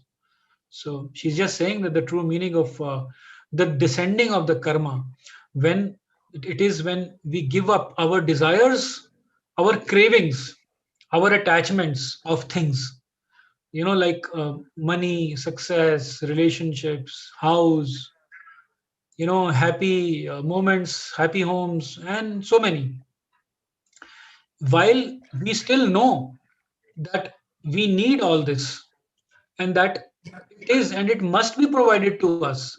But when we start craving, when we start desiring of something that is inordinate or non-essential to our victory, so then from such actions and thoughts, we create a discord in our heart, or we create a discord in the motives of our heart. So having a right heart is very important. So in this case, we lose our pure connection with God's will, and we get trapped into the human ego, the lower impulses and the thought forms. We need to understand we must take accountability of feathering and spreading the corruptness and impurity around the world. So every thought has an impact. Every thought before it takes an action. She said when we took a decision to consume alcohol, itself we created a karma. We took a decision to have drugs, we created a karma before it actually started to impact others also. So why did we do the meditation in the beginning? How is that meditation relevant today in the karma lesson? It's because every thought has a level of impact on us. So we must learn to dissociate with thoughts which are not benefiting. We must learn to dissociate with every thought. And when we reach to a state of nothingness, we allow to move beyond our mind. And that is a time when we allow ourselves to surrender ourselves to the infinite, to the divineness. And we start receiving messages. Okay. So I think there is so much to speak about, but we can talk about other things about why the punishment of karma happens, of the idea that if we have been bad before they're going on, then we would be suffering. So all that we can continue, and the consequences of all that. And I want to tell you that this thought of punishment has come from, this is one more consequence of the teachings of the hellfire, and of the damnation and the concepts that have been propounded by the Lucifer or the dark forces or the dwellers to thwart the true Christian doctrine. I mean, use Christian or Krishna, use any name, but the true doctrine of the God's will. Karma is not a punishment, it's a returning of simply the law of cause and effect. So every wrong has an impact on us. So we must anticipate a joyous opportunity in the future to undo that wrong rather than complaining about it. Open arms, accept it with open arms. And we have to seize that opportunity with rejoicing, because there is a chance of balancing the debt in our life. Returning karma is the glorious opportunity for us to be free, for us to learn the law of non-attachment, non-possessiveness, and to realize the effects of the causes we have sent out. It is the altogether natural and proper that we should be able to receive. Okay, we should be able to be on a receiving end. And whatever we have sent out, we must be ready to receive. We should take the accountability. So this is what I wanted to say. If we have sent out love, we have a right to receive the love. If we have sent out hatred, or sadness, we should have the right to receive it. So that's going to come back. And it also comes back, we shouldn't have any sense of unjust. This is unjust to us. Unfortunately, many see the law of God as a law of disaffection and disavowal. They envision God who has no use for us, but simply the lawgiver who stands ready to strike mankind with his rod of punishment. But God does not deal with our karma to us as a punishment. Karma is a manifestation of an impersonal law as well as a personal one. Okay, so that's what I wanted to share with you. We must understand that until the day comes when we recognize the law of God as the law of love, we will probably encounter very difficult times. We will encounter difficulties. But if we will only hasten that days coming into our own life, we will recognize that karma is actually grace and it is a beauty of joy. Okay, so I would like to play, I would like to do a quick decree before we finish the session for today. And this decree is a violet flame decree. It starts with, I am a flame of violet. I am the violet flame in action in me now. I'll share the screen and you can read it from the screen. But all of us should do it because I'm playing it in the sound of Elizabeth Clare Prophet. All of us should do it in a lip syncing along with her. Why we do it today with lip syncing along with her is because we are learning. We are in the process of learning right now. So that is why it's wise that we lip sync with her. We will understand the tone and the rhythm in which it has to be done. The words have to be spoken clearly. The words have to be in a commanding tone. We must bring our situation in front of us. Like my situation of finances in front of me, harmony, all around harmony in front of me. So you bring your situation in front of you, be present to that situation, and imagine that we are encapsulated in a big capsule of violet flame, which is 9 inches in the diameter, a sphere of violet flame, which is 9 inches in the diameter. And within that sphere, concentric sphere, is a white light sphere, which is of 6 inches in diameter. Imagine that we are in that kind of a sphere. We are covered with that sphere, white light and then violet light.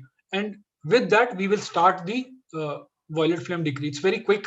It will not take more than 5 minutes. So are we ready?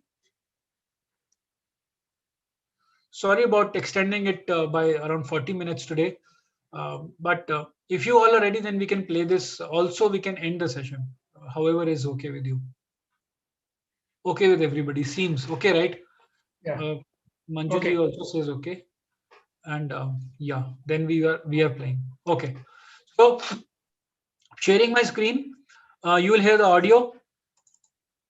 Start the prayer as soon as you hear the audio, and I'm going to be sharing the screen, so you will be able to read through the screen. Please read through the screen and continue to do it.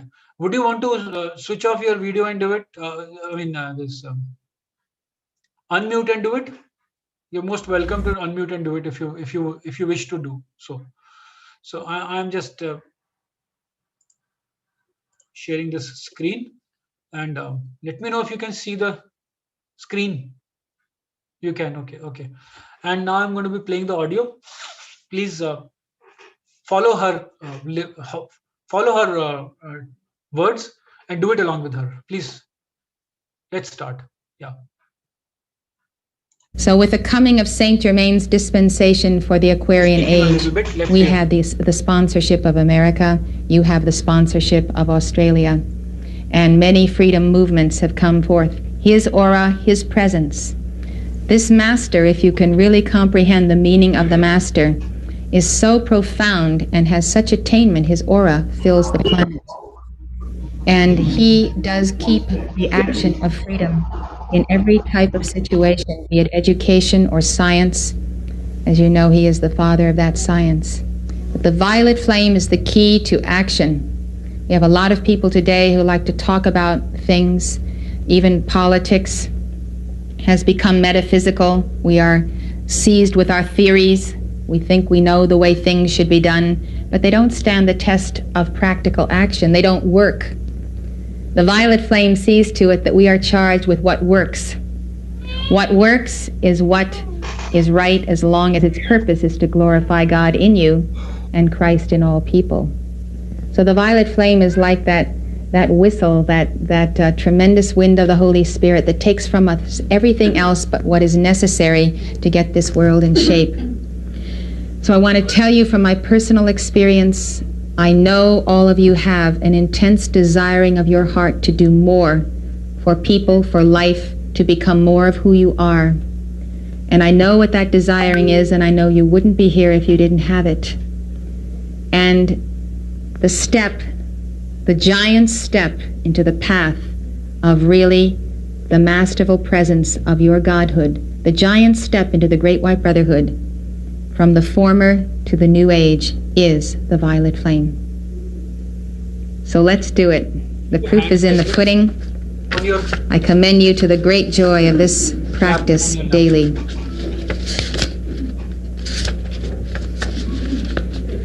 Remember, when you say I am, you're saying God in me is. This is page 2, I am the violet flame. I am the violet flame in action in me now. I am the violet flame, to light alone I bow. I am the violet flame in mighty cosmic power. I am the light of God, shining every hour. I am the violet flame, blazing like a sun. I am God's sacred power, freeing everyone. I am the violet flame in action in me now. I am the violet flame, to light alone I bow. I am the violet flame in mighty cosmic power. I am the light of God, shining every hour. I am the violet flame, blazing like a sun. I am God's sacred power, freeing everyone. I am the violet flame in action in me now. I am the violet flame, to light alone I bow. I am the violet flame in mighty cosmic power. I am the light of God, shining every hour. I am the violet flame, blazing like a sun. I am God's sacred power, freeing everyone. That's 3 ways to give that decree. It's your choice. They're all correct.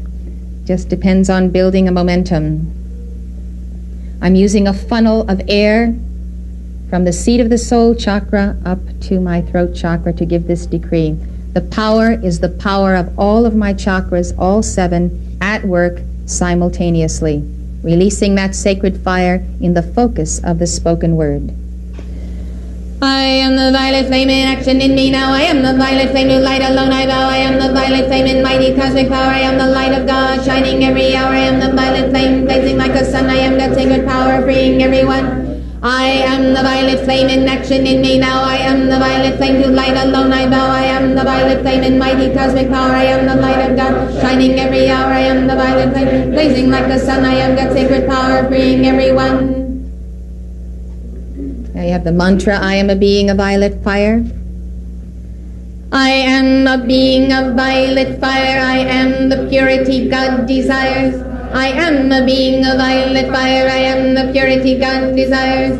I am a being of violet fire. I am the purity God desires. I am a being of violet fire. I am the purity God desires.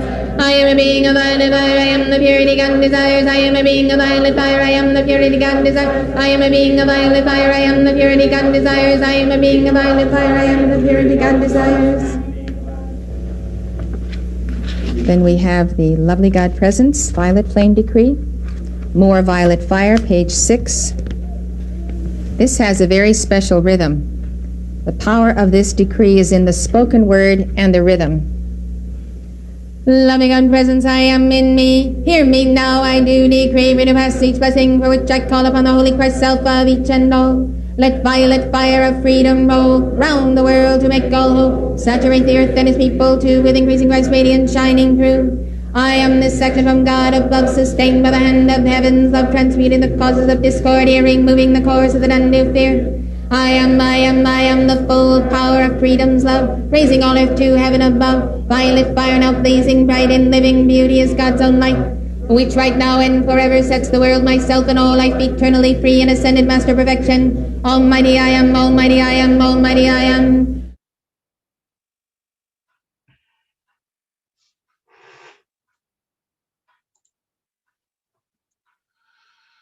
Okay, so that pretty much sums up, and thank you for staying back. So I do apologize for this delay. Today we actually exceeded by 40 minutes. So, but I really appreciate you still sticking around and being so patiently allowing your time, presence, being here. But I'm happy to take up any questions in case you do have.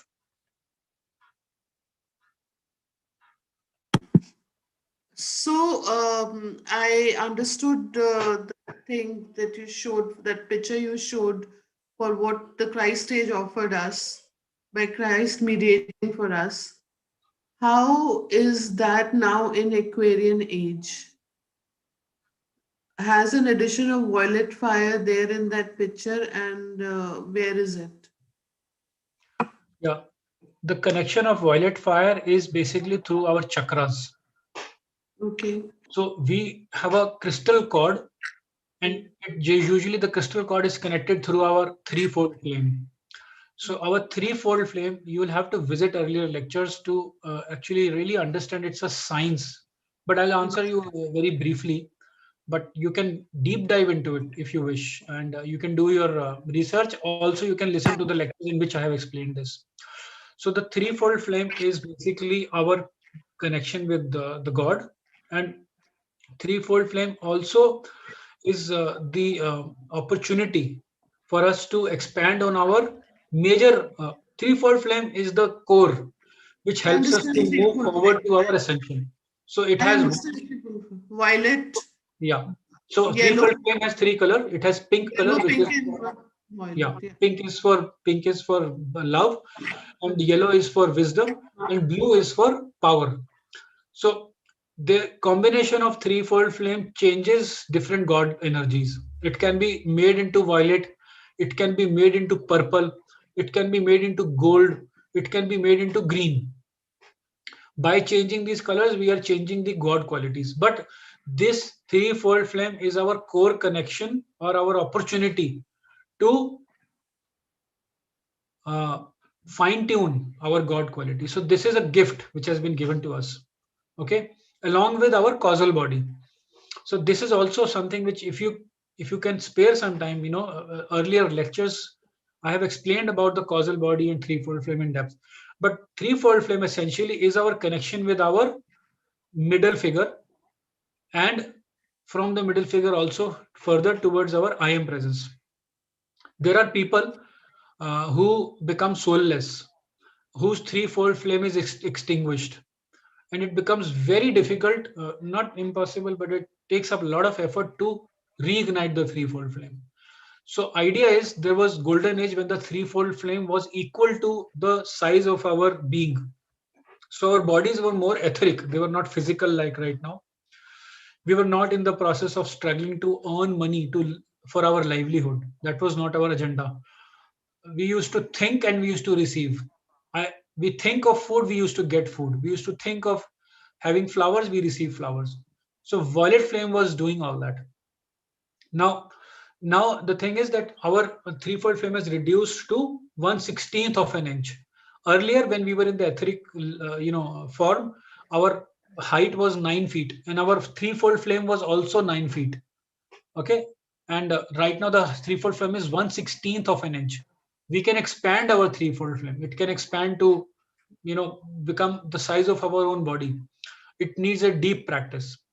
So our connection to our I am presence is through the crystal cord, and using the violet flame we actually get reconnected with our higher self. Basically we are helping to balance our karmas, we are helping to clear our karmas, and then it also helps to balance basically clear our chakras. So when our chakras are clear, we receive, when our this, so to say, the cup is empty and we have a direct connection with the source, which is the nectar, will we not receive more? So we start receiving. It's very important to clear our chakras, and through violet flame decrease, that helps us to cleanse our chakras. It's a very good question that you asked actually. So it helps to clear our chakras, it helps to balance our karmas, and it helps to also recreate our various issues in life. Violet flame is it is mentioned by Ascended Masters, the violet flame is the shortest distance between a problem and a solution. So what is the shortest distance between a problem, between 2 points? It is a straight line, correct? Violet flame is a straight line between the 2 points. It's the shortest distance between 2 points. So problem and solution we are considering as 2 points. So I think I've answered your question, or you have? Yes, thank you so much. No, thank you so much. Okay. You're welcome. Yeah. Any other questions? Nice to have you, Renee. You joined. Good, finally. Any other questions? Really, thank you very much. It was very enlightening. I do practice magnified healing, but there was something which was not clear and some doubts have connected for me today. Yeah. So thank you so much. If you allow me, I can speak for 30 seconds about the modalities that we practice, including magnified healing. Sure. Okay, thank you. So Ascended Masters have said that we practice different modalities. Just give me one moment, please.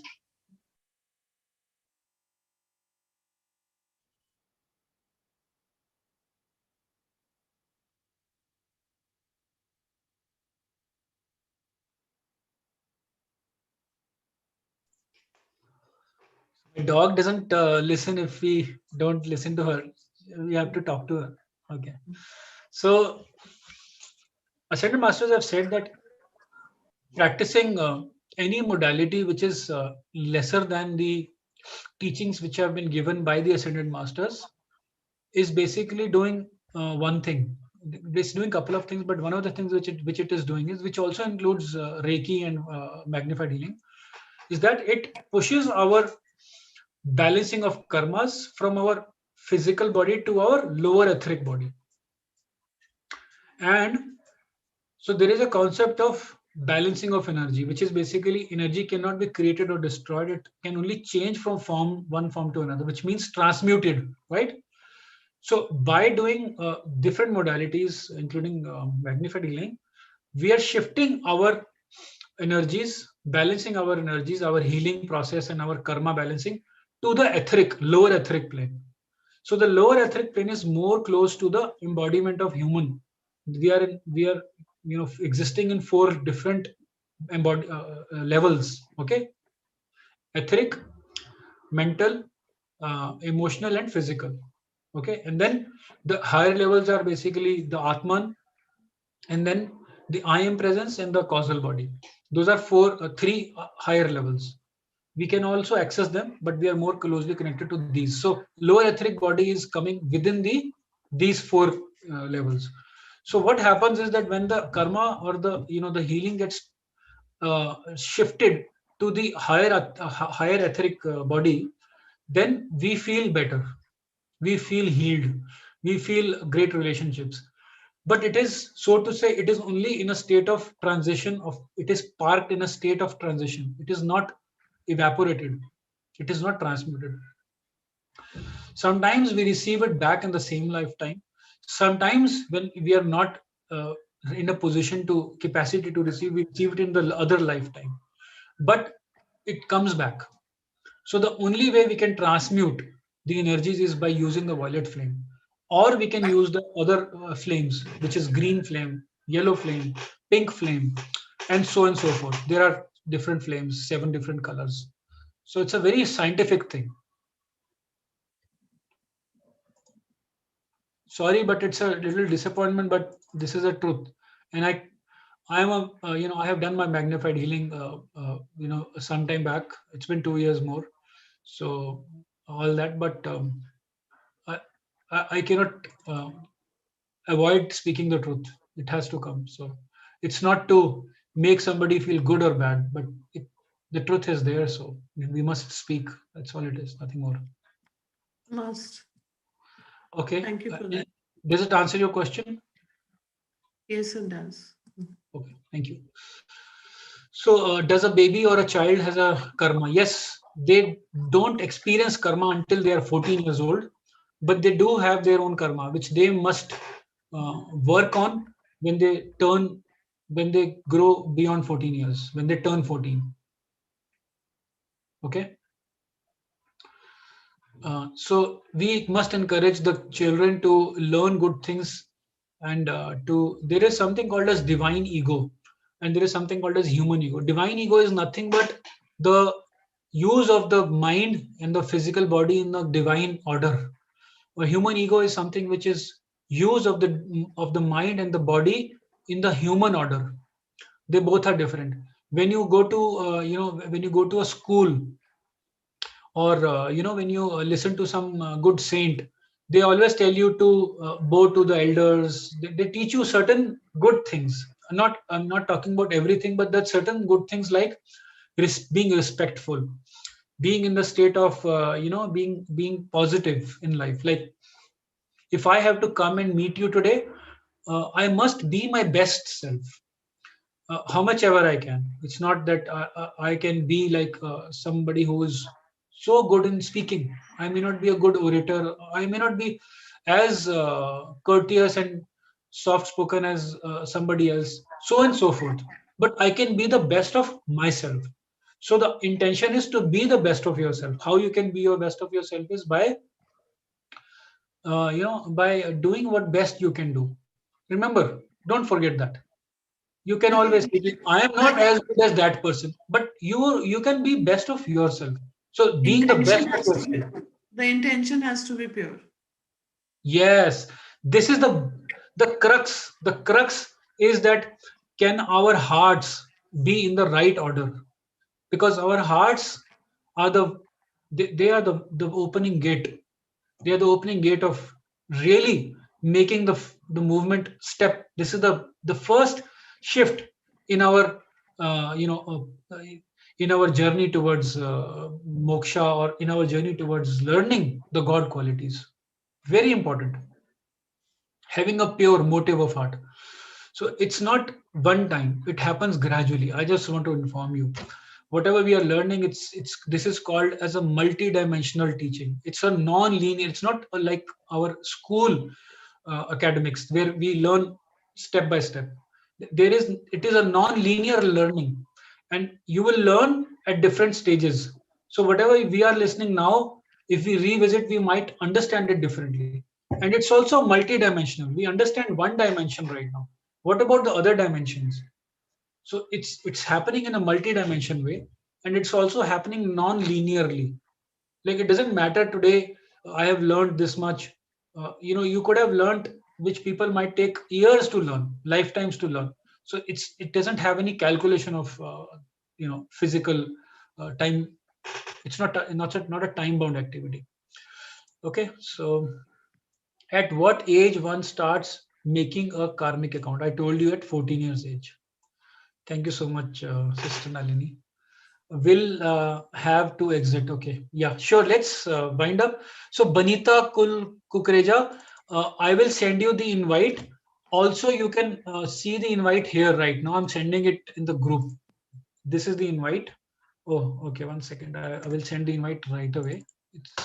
I'm sharing it in the group for the better of everybody. But then I have your phone number, so I can use that also to share it with you across. But let me share it with everybody right away. Give me a moment.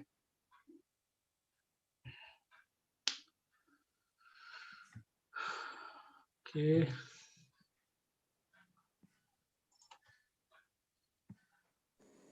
Okay, it's maybe it's okay. Let's wind up. It's taking time. Let's wind up. So any other questions? Sorry, just a second. The teachings are Ascendant Masters available in any PDF form or book form? Let me share the link with you, because please.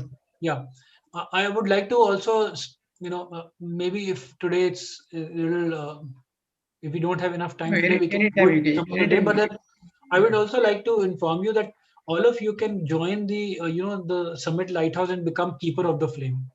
Okay. So in doing so, you would actually receive a lot of lessons from the Summit Lighthouse. Some of them are free, but then you can take up membership. Minimum membership is I think $10 a month, and you should start with the minimum membership. It's around 700 plus rupees monthly. So it is affordable, and I suggest that you should join that, because you will receive so many what do you call that, lessons. But there are some free lessons also, which if you would like, I can share it with you. Free lessons. Let me share the link of the free lessons here. Give me one moment. Yeah. So this is the group which you can join. This is the group. You all can join this. Banita, you can join this group. You can use this link and join. And I'll give you the free lessons right away. 1 second. So what you can do is you can listen to these free lessons. Also, you can join as a keeper of the flame. But that's one aspect of it. But other than that, what you can do is you can also learn.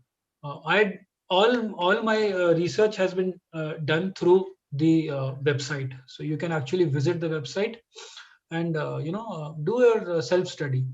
It's very important. They're teaching us karma, how to nullify our karma. But is it available in your for further reading? Yes, of course. All I have shared here is coming from my research from the website itself. I will share you the As per Hindu Dharma, we have to take birth to Yes. nullify both the karmas, whether it is good or bad. Yes, we have to take birth, but at the same time, we didn't know this. Now Sir, one second, but your name, I have to remember it now. Devasiga Devasa Gami. Okay. Mani. Devasiga Mani. Devasiga Mani. Devasiga Mani. Do you have a nickname? You make it Mani. M-A-N-I, easy. Mani. So Mani, the thing is that we did not know that we have to balance only 51% karma. Yeah, correct. We also did not know that we receive lessons according to our capacity. Yeah. No lesson we cannot pass. Yeah. So which means we are always going to succeed. Yeah. But our ego will not let us succeed. Yeah. We have to drop our ego and surrender to God. Ask for His intervention. Have to come from a pure heart.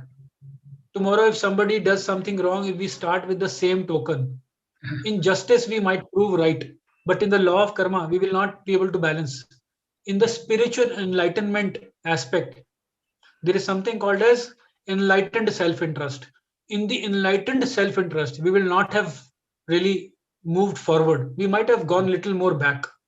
Okay. Understand what I'm saying, right? So this is the group you can, this is a free lesson you can take. This is called as Pearls of Freedom. Okay, this is a free lesson you can take. It's a very nice one. Then you can take this as a free lesson. This is for chakra.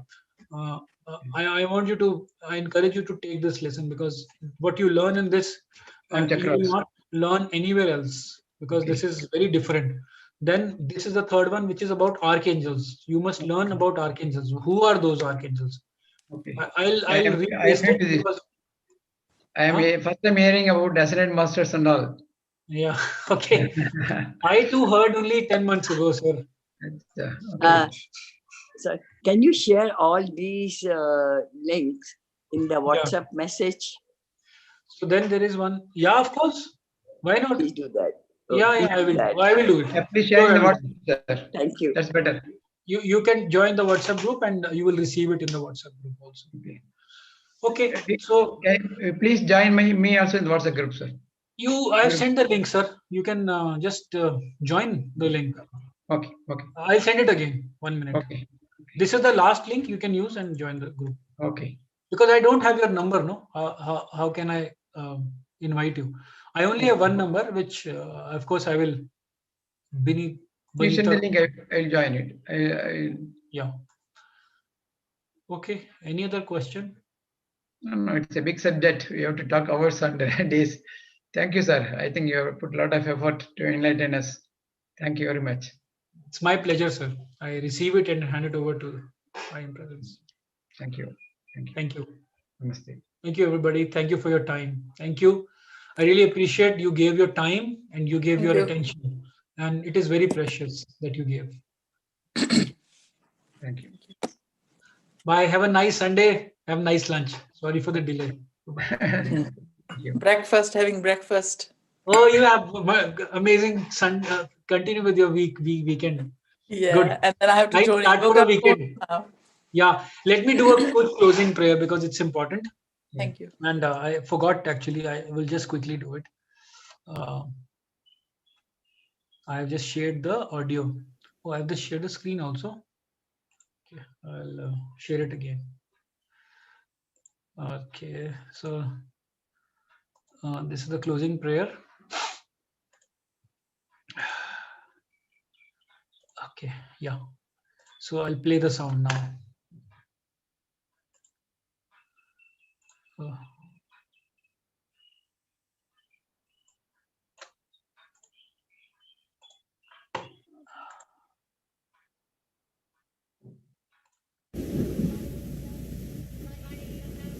Light of the eternal spheres, Elohim of God, beloved Hercules and Amazonia with us, seal us in the Emmanuel, seal us in the light of Sanat Kumara, Seal now the emergent grail of each one.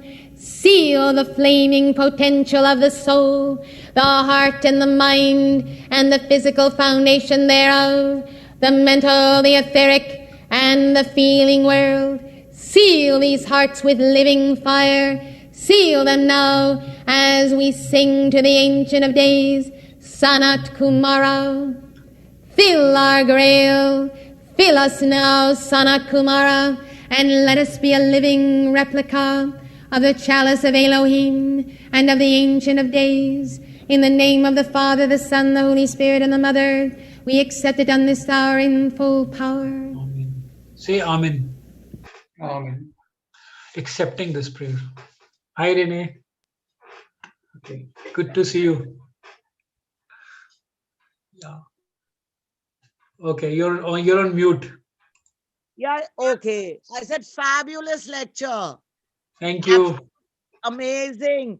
But I was so caught up in a whole lot of things, I had little parts of it. No problem. Okay, you can hear it again later. Yeah, do you have it somewhere? Have you recorded? Yes, I have recorded it. And I I'll also share the link. I have loads of questions. And I feel you have the answers. Oh my God, I'm very impressed. You're becoming a master. No, I'm just like you, and we are all at initiate levels. So I just took up this vow that while I'm walking this path, I'll spread the word. That's all. Nothing That's else. wonderful. I was And just my thinking. intention is that all of you spread the word because it's important. Isn't it important if we learn this, we spread the word? We must share this, right? Yes, that's what I felt. Even You're doing a pain. service. You're doing a fabulous service to so many people. Yeah. Thank you so much. It's Wonderful. the God, it's God doing it through me. Yeah. Yes. Well, you're blessed if he uses you as a catalyst, to spread his word. You're very blessed. Yeah. Thank you so much. Thank I'll you. answer your question. I'll speak to you. You can call me. All right. All of you are welcome to do that, in fact. Yeah. Okay. Thank you, Okay, Akash. bye-bye. Thank you, everybody. It's a Bye. pleasure. Okay, Bye. Bye. Have a nice